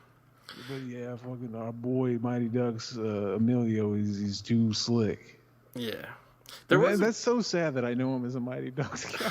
That was like the thing that ruined his career, yeah, and that's all anybody knows at this point. I actually kind of am looking forward to watching the new Mighty Ducks series or whatever. I am too, and I know he's going to have a smaller role in it, but I was actually hoping he would have enough self-respect not to come back and do it. But fucking, I would like to see him come back. I'm such a cuck. I'm such a beta millennial cuck. You're one of those guys that Bad always talks about. You're too obsessed with the mainstream. Oh yeah. All you care about is superhero films and Mighty Ducks. Mm-hmm. But there was a cool shot earlier though, where the bodyguard guy, Graynell Bush, he blew himself up with a grenade when all the homeless mercenaries got all the bum mercenaries. You see that, and then like they kind of like cut it weird, but it's like the explosion happens, and like Mick Jagger's like standing nearby, and he just like watches it happen. They kind of do like a power shot, Mick Jagger. And it's odd too that like all of a sudden everybody's wearing these helmets now. Like they almost like, especially the one Mick Jagger has, like it's almost like they have GoPro cameras on the top, but they never really explain that. See, I always think of this. You always see in movies where they like try to hit him in the head and they just fall immediately. And I was thinking, like, fucking, imagine if you like the movies that get you in that kind of mentality, and like the next time you need that, like your house is being robbed or something, you try it, and the guy doesn't fucking fall down. Like, what do you do? Like that would not be fun. Yeah. Movies did not tell me how to deal with this version of events. Yeah. But this movie does, and because it's red pilled and it knows this shit. This is a cool scene here where Emilio is fighting this big brutish stormtrooper guy, and he grabs the guy's stun gun and he shoots it up the pole and it electrocutes the guy. I thought that was like a cool touch. It is, but like I like how he basically got him to skip a beat long enough to not kill him by basically saying, what did he say? He said, "Uh-oh, stunners only," because he knows that they're trying to capture him alive. And then he just stared at his own gun. Yeah, like he was thinking the guy like Emilio had attacked him or whatever, and he dropped his rifle, which had the stun gun, so he just had a regular pistol, and he's just going to shoot Emilio and kill him. And Emilio was like, "Uh-oh, stunners only." Fucking a bitch Chad. See, that outsmarted me. Fucking, I missed the context. See, I don't get this though, and I was like, was this like a deleted scene? And there's like another thing too that kind of doesn't add up. But at first, Emilio takes the guy's helmet and puts it on. I thought, oh, he's like going to like. At first, I thought he was going to like steal the guy's uniform and blend in with the stormtroopers and get away. But no, he's just walking around in his normal clothes with this big helmet on, and it's like, well, what purpose does this helmet like do? You know, it looks badass. Like, because they kind of, when they show the grill of it, like the glass plate of it, it kind of has like these little grid lines on it. I was like, is that like an Iron Man suit? Does it tell you all this information? But like, they never show that. He's just walking around with this Mega Man helmet on. Maybe that was like maybe because he looks like he's badass. He's got everything on his side. They really thought they were gonna make that fucking helmet look badass on Emilio Estevez. Like he's a big action star. It's really. I always say that too in like movies where they just basically made shitty, bulky motorcycle helmets and they try to make it like stormtrooper helmets. It's like no, like be like Star Wars. Like Star Wars didn't like take a motorcycle helmet and mold around it. They made their own shit, you know. Mm-hmm. The only thing I can think of because Mick Jagger, he's the only one, but he has like the giant microphone on his motorcycle helmet. Like I would think maybe Emilio would put the helmet on to like, you know, hear what the guys are saying to each other. So, you know, like listening in on the radio. But they never established that. Like, he never hears anything through the helmet. Yeah, it's almost like I thought they were setting up that he was going to break out into a fucking song anytime. And it was going to end with, like, the Rolling Stones are coming to help me play a fucking show in the loft. And it was just going to, like, it was all going to fucking come down to, like, a big dance scene at the end where they're all having a good it fucks with you. It's like him and Jagger have a sing-off. Like, Jagger's all, like, shaking his hips and pouting his lips and singing his shit. And then Emilio's screaming the fucking Black Flag lyrics that he sang in Repo Man. Amazing. See, we're making the movie better.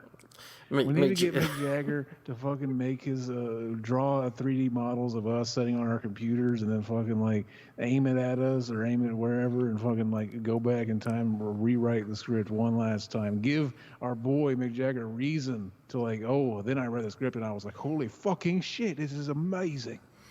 Mick Jagger singing, you make a grown man come. And Emilio takes those and he's like, TV party tonight. We're going to have a TV party tonight. All right. Amazing. See, fucking, they needed us. We're what they needed. We should have done the reshoots. Even though we were like 12 and 3 years old at the time. We would have been able to complete it and get it done on time. Yeah. I do like this scene, though, where he comes face to face, and Emilio's like, how come I just shouldn't AK-47 you in the face, fucker? And he's, you know, because Mick Jagger won't give up the name, because he's trying to figure out, like, who's trying to buy for my, you know, pay for my body or whatever, and he won't tell him. But it's like, the thing of, like, Emilio kind of saved him from the homeless mercenaries, and it's like they kind of had a kind of interesting little moment of trust between them here. But then it instantly gets wiped out because, like, Jagger's like, oh, I lived up to my end of the deal. Blah, blah, blah. And he's like, but then, like, next thing you know, they're just surrounded by stormtroopers. Mm-hmm. You know what? If they did a new Critters movie and fucking they had Charlie Bounty Hunter and they couldn't get the other guy back, I would be like, you know what? I'm okay with you getting fucking Mick Jagger to do the other role. I would come. Although I would think that the other guy that played the fake rock star, what was his name? Johnny or whatever? Johnny something, yeah. Power of the Night. I always forget the name of the character. I think you would get that guy cheaper than you would get Mick Jagger at this point. Probably. But like, imagine if they had Johnny and Mick Jagger. He was the other fucking tortilla head. Yeah. It's kind of weird because, like I said, when I originally saw this movie first time, like, it was right up my alley. I really liked it. You know, I was just kind of predisposed to like it because I liked Emilio and it was action. Just, you know, I like futuristic type movies and shit. But it's like at the time to me, like, it was just like, why the fuck you get Mick Jagger? Like, he's not threatening, he's not whatever. But then when you watch the movie, it's kind of like a double-edged sword. It's just like, but Mick Jagger really doesn't have a character to play. Like, there's nothing that interesting about it. So it's like, if you did just get like a normal actor to come in and play the bad guy, or maybe if you got an action hero to come play Mick Jagger's role, there would be nothing memorable about it. So it's like, even though Mick Jagger doesn't really have anything to do and he's not that great, like, the only thing that's actually memorable about the character is that it is played by Mick Jagger. Mm-hmm. And he's a big Chad stud. I mean, at least he's got that going for him. Exactly. I thought this was funny. Emilio finally opens fire on this tank. Like, he's finally getting some balls. Like, he's ready to kill now. He's been pushed to the... And then it turns out it's Rene Russo driving the giant tank. fucking, what are they trying to say? They're trying to red pill. See, the metaphysical is coming in, like the fucking, even visually they're taunting us by making the very phallic, very ballsy weapon of mass destruction in the scene is the tank itself, and it's manned by, it's not manned at all. It's manned by a woman. Fucking very, very progressive, Whoa, very man. red pilled. I heard that this was the film where Rene Russo drives a tank. This was the film that made all the Disney executives want to get into film production and then mandate that every movie be taken over by a woman hero. Hell yeah, fucking step on me, queen. Yeah. So now women can fucking be the big guys in suits that fucking step on you and make you do work harder for not good pay. Fucking yes, queen. When they was making those new Star Wars movies, and they were like, what would we call the automatically female hero? And they're like, oh, we should do Renee as a tribute to Rene Russo and Freejack. And they're like, well, Renee is kind of hard to say. Let's shorten it down. They're like, okay, instead of Renee, we'll just do Ray. And they're like, okay, yeah, that's good. Fucking see, this movie is like just it's stimulating every fucking movie franchise. That entire series was just fucking shit until they finally did that, and then like as we saw with fucking the popularity, everybody loved that version better. Yeah, that character was way better. Mm-hmm. But it's weird though, because it's like, I mean, obviously this movie really wasn't influential on films at the time, because it wasn't popular or whatever. Like, I don't even think it wasn't even one of those movies that like got popular later on like HBO or video or anything. But it's weird that when you watch it, because it's like there's so much shit in it that was like in other movies later at the same time. You know what I mean? Mm-hmm. Our boy West Side with the fucking the athlete's feet on his face. He just took those glasses off. He has one of the lenses is darker than the other. So I was thinking, oh, is he losing an eye? He just took them off. Nope. It's just a cool fashion statement. He just has some glaucoma in the one eye. Oh, is that what it said? Okay. Yeah. I thought I made a funny joke there, and I'm terrible. No, I'm just covering for the bizarre reason for him to not. That must have been like, what do you call it? Like an ad lib. Like he's like, I'll take the glasses off. And they're like, yeah, that would be cool. That would be a cool dramatic moment. You take the glasses off, and then later they're like, oh shit, like he was the character was supposed to be missing an eye, but then we didn't do any makeup. Yeah. It's like, no, he wasn't supposed. Now, this is kind of like the only like weird part. Like, I was reading somebody's article and they're trying to guess like what was the reshoot and what, and like there is like some weird shit, and it kind of begins here, because here you have like this whole kind of like army of guys, like armed security guard guys that are guarding the corporation, whatever. And later, Mick Jagger is going to come in with his guys and have a big shootout and kill most of these guys, and it's like you kind of don't get to see any of that. It's weird. Mm-hmm. It's funny though, like the way they have like Emilio, because they're trying to figure out, okay, who's really behind this? We got to go to the corporate, the McCandless headquarters. So he does it by making it seem like he's turned on Rene Russo and holding her at gunpoint. But I don't think for a second that they would really care if he killed her. Like, shouldn't he be putting the gun to his own head? Mm-hmm. Yeah, I was wondering that too. I was thinking like maybe there's like something they're gonna pull out of nowhere, and it's gonna be like, oh, actually, we needed both of you alive. But yeah, which they actually kind of do. Which it's but like they wouldn't know that. That's what's weird. I guess we're getting into like the end part of the movie. So let's just talk about it. So this is where everything unravels or whatever, and like the guy who's running the corporation, like he knows that, like, him and I guess we should say too that there was kind of like a ticking time bomb sort of aspect to this. Was once you die and you need a new body and they go steal one for you, you only have, I forget what they say, like 36, 48 hours, something like that. It's like a day and a half to get transported before, like, they temporarily like download your mind. Like, it's not a physical brain transplant, it's like your consciousness into this computer that they call like the spiritual highway or something like that. Mm-hmm. But so whoever is wanting to buy his body, like, it can't be this guy who's running the corporation who wants it because he's still alive. So it's like basically like this guy, even though he was hired to get Alex Furlong's body for whoever the person is, like he actually wants it to fail because he wants to take the company over, and like that's where they unveil that it was Anthony Hopkins all along, and even though she was talking to him, which is just weird because it's like here they show Anthony Hopkins' corpse and she's all like shocked, but it's like, well, why else would the second in command at the company be doing all this shit if he didn't need the body for Anthony Hopkins? You know what I mean? Mm-hmm. But it's kind of like a little messy that way. That's the only real criticism of the movie. I think they basically they did a thing like the Bull Rat movies where they shot first and then had to build the story around it. And basically, they snuck in Anthony Hopkins' cryogenic sleeping chamber where he was vaping all of those fucking dank ass weeds and just filmed him sleeping, and then had to fucking basically make a movie around it so that it made sense. Yeah, because it wasn't like a dummy laying there at all. It was clearly really Anthony Hopkins. Yeah. But this is where Jonathan Banks, the guy who's temporarily leaving the corporation, he realizes like he explains his plot like, hey, it's okay, like because they're running out of time. Like at this point, Anthony Hopkins' mind is getting lost in the computer. Like he's like Anthony Hopkins is kind of living in this Lawnmower Man virtual world temporarily, but eventually he'll evaporate in there if he doesn't get a body to transfer into.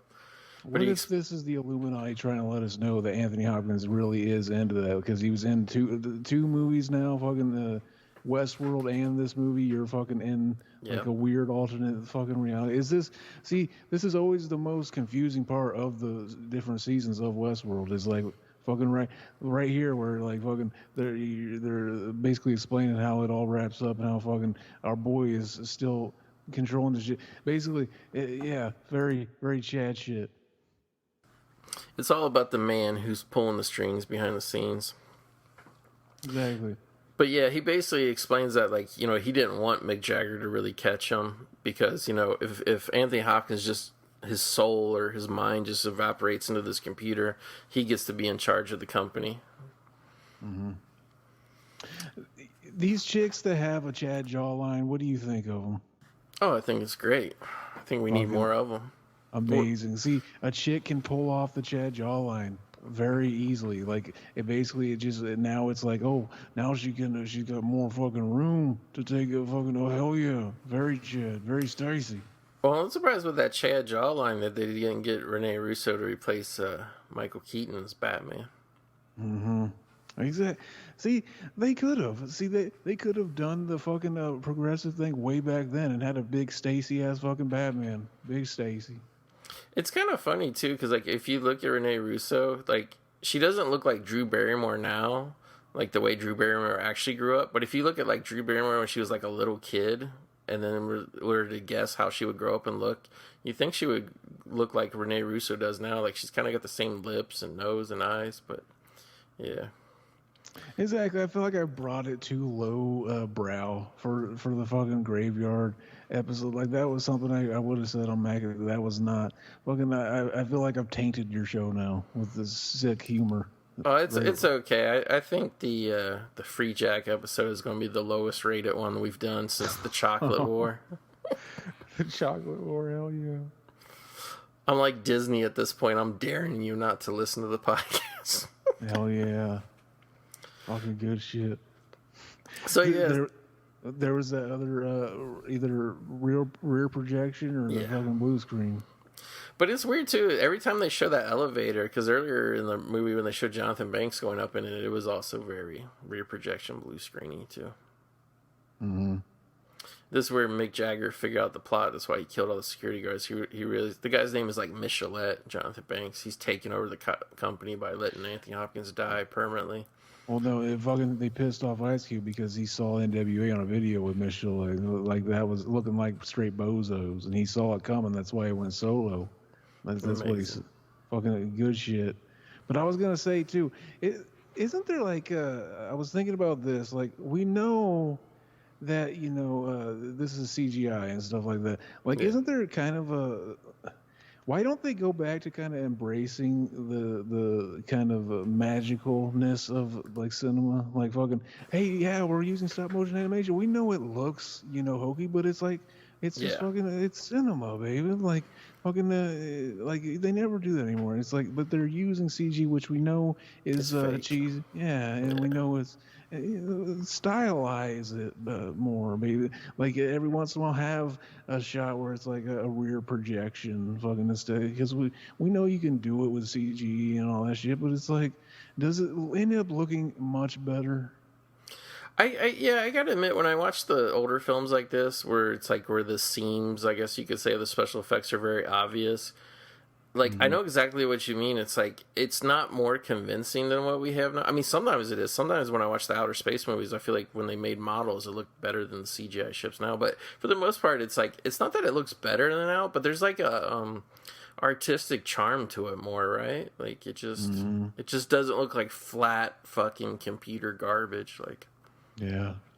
This is what it would look like if you were walking through a man's erect penis, if we were like yeah, really small and it was like, if you could walk yeah, through a man's urethra, yeah, oh hell yeah, that's what it is. yeah, And then see it like his closing, eye, his yeah. little iris closes like he's fucking Mecha like Ridley in Metroid Zero. Very Chad shit. Mm-hmm. But like that reminds me of like, oh, it's just like all those Nickelodeon shows back in the day where there'd be an episode where the main characters like they end up getting shrunk or whatever, and they're like Rocco's traveling around on his dog Spunky's on his fur, and he runs into some fucking like fleas, and like they have an adventure and shit like that. Very Chad. Now here they get 2001 Space Odyssey when they go into Hmm. the transfer chamber. It's like this giant That room, and they're going through like a giant light tunnel into an alternate dimension. That is the best way to describe this because it really does read just like the fucking ending of that movie. Nothing like fucking Arcade by Full Moon No. or fucking Lawnmower Man. It's just like Well, that. yeah, it was just like 2001. No, you're probably too young, Zach. But there was a lot of movie theaters. Like, you know how you would go to the movie theater and before the previews start, they show you the thing of like, oh, no smoking, no talking, buy some concessions. They would always, a lot of the movie theaters would have an opening that lets you go through. Like the visual was that you were going through like a light tube like that to like get you Mm. jacked up, excited that the movie was about to start. Yeah, I guess my little hometown one did kind of have that. Yeah. Yeah. See, I actually like this though because it's like it's really trippy and surreal. And like Mm. this part I don't think is really like oh, shitty budget, cheap effects. I think this is intentionally here that like they're in front of this like hologram place and Anthony Hopkins walks out and he's like part hologram and it's got this surreal like desert behind them but they're all green screened. I think this was kind of like at least this part of the movie was meant to look like this.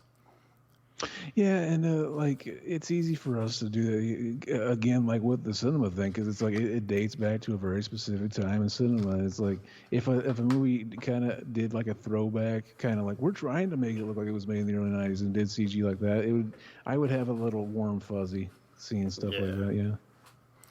And of course, after the Jonathan Banks guy walked out and explained his master plan, evil master plan that was failing, now Anthony Hopkins walks out and reveals his master plan that's This failing. is the part of Westworld at the end where he's like basically is laying out what is like how it happens, and you're just like, huh? Yeah, Scratching your head because it's so confusing. that's what's funny is Anthony Hopkins. He's so full of himself because he came out on a talk show and said this movie sucked.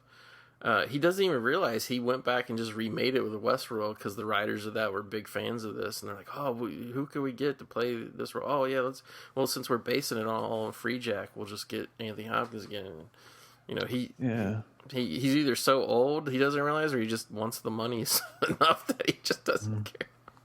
We're basing it on Freejack, and Anthony Hopkins was in that, and we're basing it on Freejack, and it's very based in Red Pill, just like Freejack. So we'll get fucking Anthony Hopkins.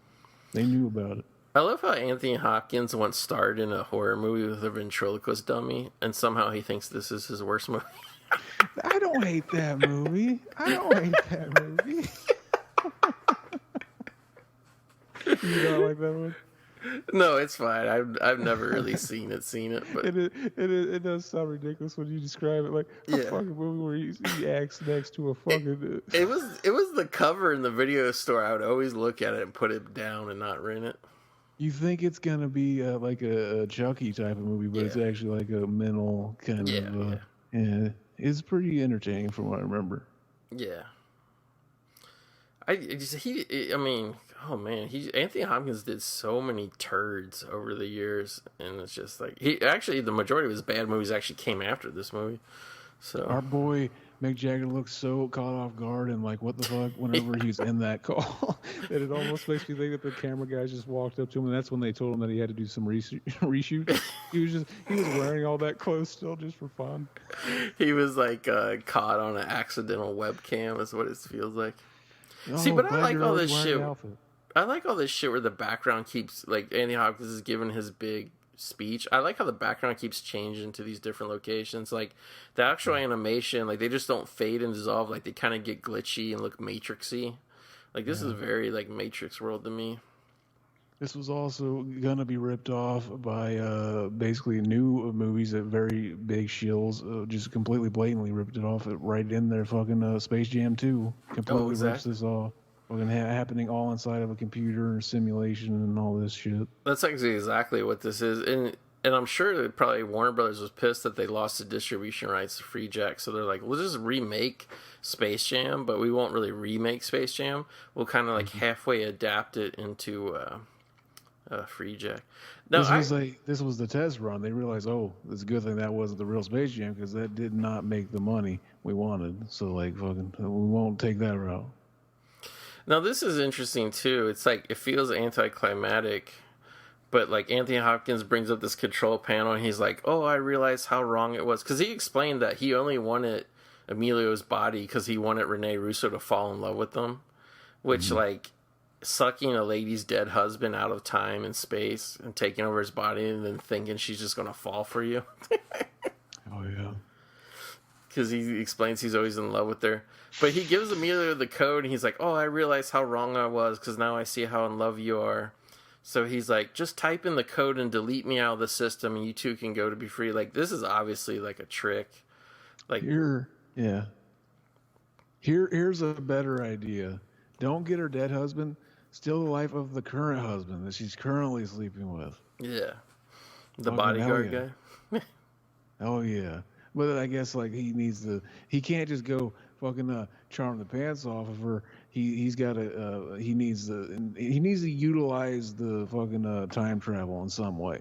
Yeah, I'm trying to think who was the president back in 2009. Was it Obama?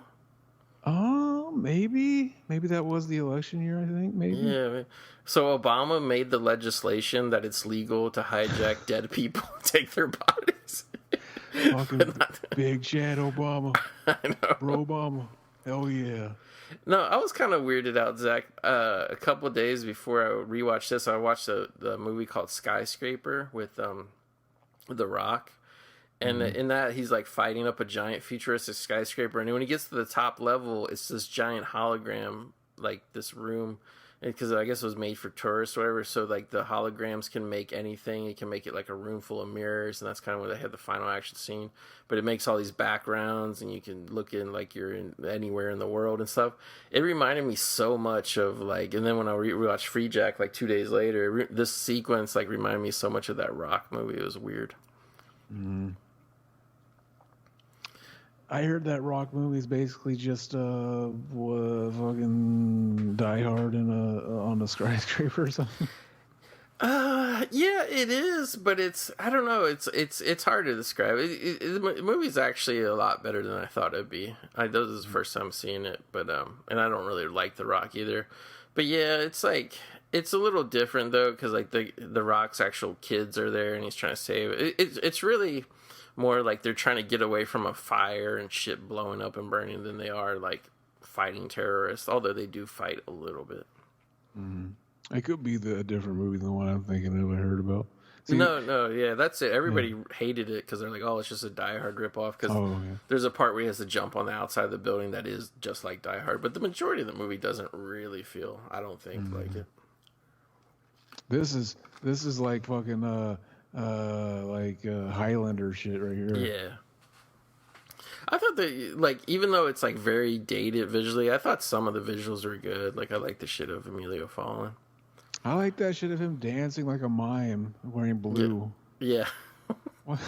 No, this was the part that I thought was really like with the what do you call it, with the reshoots, because now the guy who's trying to take over the company, Jonathan Banks, he just walks into the room and he shoots the equipment because they were forcing Emilio to do the body transfer with Anthony Hopkins. So this guy walks in, but he's already been shot. Did you notice that he's shot in the arm? And like they looped in some dialogue or something of like, oh, he survived or something, like to try to make it seem like Mick Jagger's soldiers were trying to kill that guy. But they should have at least shown that, don't you think? Because like when he walked in and he was all shot up and bloody, I was like, what the fuck happened to this guy? They fucking fucking probably just maybe this is part of the reshoots. They're fucking like, we can't afford to see the squib go off, but like fucking we want to reshoot his demise anyway. Well, I think they should have definitely. It just would have took like 1 minute of like the soldiers get into his office and he has a shootout with them. But yeah, he's trying to stop the transfer. But so Emilio gets up off because it was like long enough. Like they're saying, like Mick Jagger's asking the technician, like, did the transfer go through? Because the whole thing with Mick Jagger is he doesn't get paid unless he completes the transfer, basically, from Anthony Hopkins to Emilio. So like Emilio gets up and he's pretending like he's really Anthony Hopkins now, and like the other guy who's running the company is like, oh shit, like if he's really alive, I've lost all my power because everybody knows I was trying to fuck the guy over. So I actually thought this was a good scene. You kind of see this in a lot of science fiction movies. Is it the real guy or not the real guy? But I actually like this ending.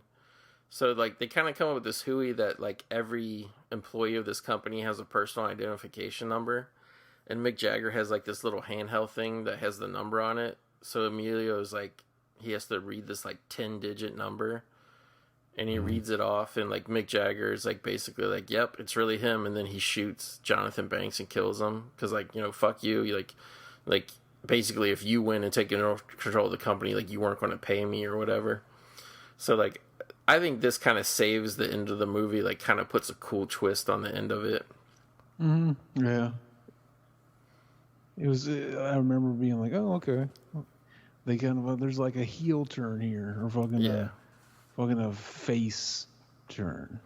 I thought Emilio, he took his face off. Face off. I thought Emilio kind of did some good acting though, of all of a sudden kind of acting cold and acting like Anthony Hopkins here. Him laughing and making that smiley face, it looked very Woody Harrelson. It did. Something about like the way he was superimposed over the blue screen or whatever that was. Like just the background, Yeah, maybe the film stock looked a little darker or something. But Mick Jagger and his boy, they blow away Jonathan Banks because he's trying to kill Emilio. It's like, fuck that. But this is the part on the soundtrack where you cut to the Rolling Stones' original song about friendship and about fucking wanting to kill your buddy, fucking Furlong. guy, wanting to kill your buddy Guy from Mighty Ducks, but fucking finding new love for. I'm such a fucking beta. I can't help it. For long we grew up as friends. I chase you around the city now and again. But Anthony Hopkins is in your body. So the movie ends with Anthony Hopkins now living in Emilio Estevez. And then like what's weird is like Renee Russo, she's kind of like the cut queen now because she has to be with this old man who's in her husband's old body. Like she acts like she's firmly convinced it really is Anthony Hopkins. And like I was thinking like, because the technician guy Jagger was saying like, was it a long time? And he's like, oh, it was like whatever it was, 8 seconds, but we've done transfers quicker. So like it really possibly could be. It's just Emilio was trying to hang on and not have his body be taken over. So, like, they drive away from, like... And I couldn't tell if this was supposed to be the same day or later or whatever, but they drive around in this old-ass... I think it's like a Rolls-Royce, whatever. And Mick Jagger and his tanks army stop him, and he just comes up to Emilio. And pretty much the ending is basically they acknowledge that Emilio didn't really know the code number, so it obviously, Because he says, hey, I knew you would fuck up if he's like, first of all... McCandless can't drive a car, so you need to start paying attention to the details or whatever. Because it's like Mick Jagger, like he would pretty much lose his reputation if it got out that it was really still Emilio. But I gotta say, I really love this ending. Like, it's kind of like I like the ending, but like overall, but as clunky as it kind of got with all the sci-fi aspects and the weird kind of editing from the reshoots or whatever, I think this ending on a high note like this kind of ends the movie, because it's like, in the long run, after he went through all that shit, Emilio actually won, because not only does he get to avoid death, which he really did die in the past, he gets to avoid death. Yeah. He gets to be back with his wife, and now he's a billionaire. Mm-hmm. It fucking like it would have been great too, though, if like fucking he went fucking like it ended with him pulling like the fucking like, oh yeah, we were in on it all along, baby, and he just fucking he removes the fucking his clothes, and he's got like a cod piece, and it's the fucking like the fucking dick coming out spraying milk, and he just fills up a cup and he gives it to his homies. Like Clockwork Orange, yeah. Mm-hmm. Well, it would have been great if, like, at that moment where Mick Jagger walks up to the car and they say that stuff, and he says, hey, I knew you would mess up. I know it's not really you, whatever. Because she even asked, like, did he get the number right? And Mick Jagger's like, not even close. At that moment, if Emilio and Mick Jagger just started making out in front of everybody, they'd be like, oh yeah, it was a plan all along. I'm gonna just completely subvert expectations. Oh, right. That's if Ryan Johnson got to make this movie, that would be the subverting expectations. Like the whole movie's about him trying to get his girlfriend back, but then like fucking at the end, it's like the right after you think he succeeded, he turns to his buddy, and they just start kissing, and it's like the movie's over. I would come. Yeah. It's just like they drive away in Mick's tank, and she's left at the side of the road. Good shit. So yeah, it's kind of weird because it's like it's hard for me to describe my love for this movie because I just love it. I think it's one of those things, almost in a weird way. It almost would be better if they remade it now, kind of execute it a little bit better.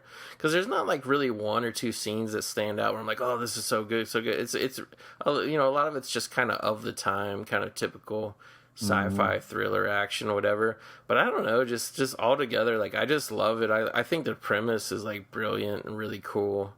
And yeah, I don't know. It's weird. It's like, I guess it's a nostalgia thing, but like not really, because I actually liked it at the time that I saw it. But would you like, you being younger than me, like not seeing as much of the movies at this time period and like expectations or whatever, just looking at it as like not a modern movie, but just watching it for the first time now, like what did you come away with? Like, how painful was it that I made you watch this? It wasn't painful. I was like, I didn't see I don't see why it's known to be as bad as it's known to be. Yeah. Like I was like, you know what, this is the type of movie I probably won't remember in a while, like after a couple of days. But like, yeah, I can totally see like fucking being like growing up, because anytime you grow up with something, you see something as a kid, like that's one thing I know. Like I have no problem doing commentaries for movies that I have like a nostalgic draw to. Like that's always kind of like that's how I know I'm going to be okay. This will be a movie we're doing a commentary for and having on whatever show. But like these movies where it's like I wasn't even into action or this type of movie as a kid until this is something I got with age, like kind of this genre, like the steampunk and all that stuff. Yeah. Yeah, it's definitely, it's one of those things where it's like, it's meant to be a cyberpunk thriller, but I don't think it was really. And cyberpunk's like a weird kind of thing too, because I remember I've been calling it steampunk this whole commentary. Cyberpunk, but cyberpunk was a weird thing too, because cyberpunk was something that kind of came out of like more like books, graphic novels, underground shit, and when they tried to really translate it to like big budget movies, it never like paid off like this. Johnny Mnemonic, like any movie where like the entire plot revolved around like some imaginary technology that would never would exist, like those things like just never caught on for whatever reason. You know what I mean? It's like you're just asking people, like before you like get to the point of like where the action starts, like whether it be this or Johnny Mnemonic, like you're asking people to buy into this whole premise that doesn't exist at all. You know what I mean? I think and then Hit Between the Eyes, I always thought the Scorpions made this song, but I was looking, I saw some concert footage on YouTube of like they were doing this song live years before this movie came out. So it was just, they literally just kind of grabbed this song and made it like the title credits. Like I was surprised. I just found out the first time the other day. I thought this was like the theme song to this movie, but just a song they stole, whatever.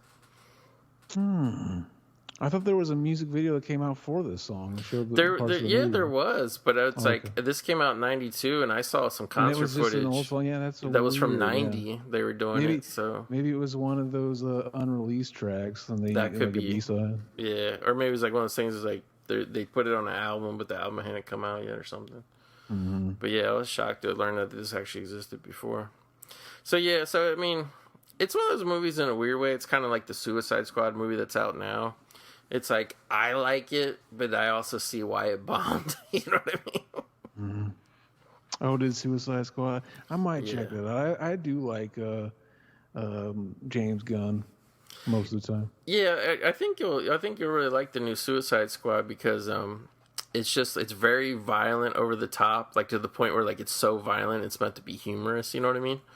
And it just kind of has like a dark sense of humor, and it's just, I don't know, it's good. It's kind of ridiculous, like. It's weird to me that people are like lumping it into like the world of comic book movies, and it's just like, well, yeah, it is, but it's like, you know, the comic book it's based on didn't have like fucking all this shit in it. You know what I mean? It's like, it's just James Gunn like taking his version.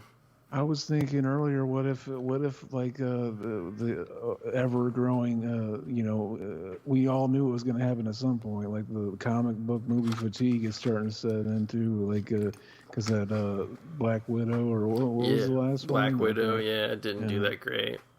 I mean, it did okay for a COVID movie, but it did terrible for a Marvel movie. Yeah, it's probably unfair to compare it while like the whole COVID stuff still happening too. Yeah, but I think the reason they kind of like pissed on Black Widow was it's a COVID movie, but then it made a lot less money than Fast and Furious did like a couple weeks earlier. You know what I mean? So it's like, I don't really know. Yeah, because even like Suicide Squad, they're like, oh, it's a failure. But I'm like, they're making so much money on HBO Max that's like, maybe, I don't know, maybe it all washes out at the end where like the studio doesn't really see it as a failure. You know what I mean? Because they can claim whatever they want, but they claim a lot of people are watching on HBO Max. So it's like, it's just one of those things where it's like, if COVID wasn't spiking up again, maybe it could have done better in theaters. Like, but it's just one of those things like you'll never know. Like, we could argue about it and pontificate, but who fucking knows? Or one day from now, we will create a time machine that by taking a picture, making a 3D model of all the situations happening, we will be able to pinpoint and go back to that moment and then find out. But then we still wouldn't, because it'd still just play out how it had already. Exactly. Like, what I would do is I would create a machine that sucks movies from the past that were bombs to re-release them, like in current day, whatever that current day would be. Exactly. See, we could do that. We should make a movie about a guy who's going through taking all these bombs and finding out the best time to put them out. Like he becomes a big success with like fucking, he put out Angus in the right month this time, and now it's a fucking number one movie. Fucking Angus from '93 or '95, whatever. Exactly. And they put all the parts of the gay dad back in, so now it's more timely now than it ever would have been then, you know? Exactly. Big Chad. I was going to say, I forgot to mention, you know how this movie treated the whole, like, storyline of it really being Anthony Hopkins all along? Like, that whole mystery that played out for, like, the first 98 minutes of this movie. I forgot to tell you, the trailer just tells you right from the get-go that it's Anthony Hopkins. You think they focus grouped that one? Yeah, it's like, they got to know it's Anthony Hopkins. But it's like, I think part of the reason this movie didn't do so good either, like the title, I think people were expecting that, you know, the climax of the movie was going to be Emilio Estevez having a hands-free orgasm. And when that didn't happen, everybody went home disappointed. That would have been. You ever watch one of those videos and try to get it to work, and you just by twitching your dick muscle, fucking never happen. I always feel like it's like a scheme, right? Like the guy's like doing like jerking off normal for like 30 minutes, and then they turn the camera on and he just stops, and he just like You know what I'm saying? Like he's trying to hold it back. And Exactly. Yeah, I don't believe in that. I don't even see what the fun in that would be. Exactly. Like who would want to master that worthless skill? But hands free, like the hand is the best part. yeah, You're trying to take out the best part. Fucking lame. worthless. Amazing. Too much worthless stuff going on. But yeah, this is a fun one. I love this movie. It's it's nothing I have any great hypothesis about other than it's just, to me, it's just a fun, really like sit down on a Sunday afternoon on the couch and watch, like a good little time waster. It had like a nice little weirdness itch. It reminded me like, oh, this is kind of like when I'm seeing them first bring him into the future. I'm like, oh, this is like I'm getting fucking what's that movie called? Buckaroo Banzai vibes here. Like, yeah, I can see it kind of scratching that weirdness kind of itch. I get for like I tend like, yeah, I like fucking I like Buckaroo Banzai. I like fucking that movie. Reminds me of like Bill and Ted's Bogus Journey, which is a total fucking just weird, wacky fucking idea for a movie. Yeah. Hell yeah. Exactly. Yeah, it's just offbeat where it's like you don't really go back, and I mean, I guess I have some nostalgia for this movie because I remember seeing it when it came out and everything. But then, I didn't watch it for like 20 years after. This is really about the only third time that I remember seeing this movie. But it's just one of those things where it's just weird enough, it's just goofy enough compared to modern day movies. Most modern day movies are kind of like just straight ahead and kind of joyless and not very imaginative. And it's like, as much as this movie goes off the rails a bit here and there and kind of meanders a bit here and there, it's still more fun to watch than a lot of stuff. So yeah, It was good just to talk about it. And more than anything, it's like, not that we do gimmicks or we do stunts here with these podcasts, but there's a million people doing these type of podcasts, Zach, and everybody like covers the same movies over and over and over, and it's I mean, that's the whole point of the movie graveyard. We try to dig up those ones that nobody's really talking about too much, if at all. You know what I mean? You fucking did it with this one. I've never heard. I was like, fucking bam, hell yeah. I don't know. I could just surprise you. And it's just one of those things. It's one of those things, like, the concept is so great, and the movie's just, like, okay, pretty good, I guess. But, yeah, that concept, man, I think if you kind of reworked it a little bit, you can make an amazing modern-day film out of it. But, yeah, I want to thank you for taking the leap of faith and doing this one with me when no one else would. No problem, baby. Anytime. And what's the latest that you got on Mac and Zach that people need to hear about? Oh, we just did basically the BTM and the Mac and Zach. We're trying a new experiment. We're doing video now for like anybody that wants to watch it on YouTube. We did the Mac and Zach video. We did Halloween 3. Fucking Dank to Dust commentary. Oh my god, we get to see you guys be dank to dust now? You get to see us be Dank to Dust. Dank to Dust is code word for we watched it high. We did a Weeds and we watched it high. Just in case, because fucking we don't want Mac to get in trouble because he doesn't live in a legal state, baby. Yeah, he's not in one of the free states. He's still in one of those states where Mick Jagger's rolling around in the tanks trying to catch everybody. Still in one of those states that is still cucked to these big politicians, the low T chads. The low T industry still cucked. Yes, very much so. So yeah, man. So I guess that's it for this one. Anthony Hopkins. I can't believe they got. How many days do you think he laid in that ice chest to play the corpse? Fucking. At least, I think he's method acting. Yeah. Like he basically, like, he wanted to really be asleep, so they would he literally like have 8-hour sleeps there, and then he's like surprised me with the take you actually do. I don't want to be expecting it. All that shit. He's like, I'm going to go to sleep for 8 hours now. Just back then the film cameras they only hold 13 minutes on a reel. He's like, they probably spent half the budget just filming him sleeping to where, all night long just to get the right take. That is like the director's cut is like fucking 7 hours long, and it's all the same except that one shot goes on for 7 hours. Exactly. David Lynch's Freejack, the director's cut. It's good shit. Good shit, babe. All right, everybody. I want to thank you for listening. Obviously, Zach, thanks for joining in. Always keeping the things fresh and helping me dig up these cinematic classics. Everybody, thanks a lot for listening. We'll see you being here soon in the movie graveyard. Dog. You're listening to the Electronic Media Collective Podcast Network. Yeah, it's a mouthful. For more great shows, visit electronicmediacollective.com.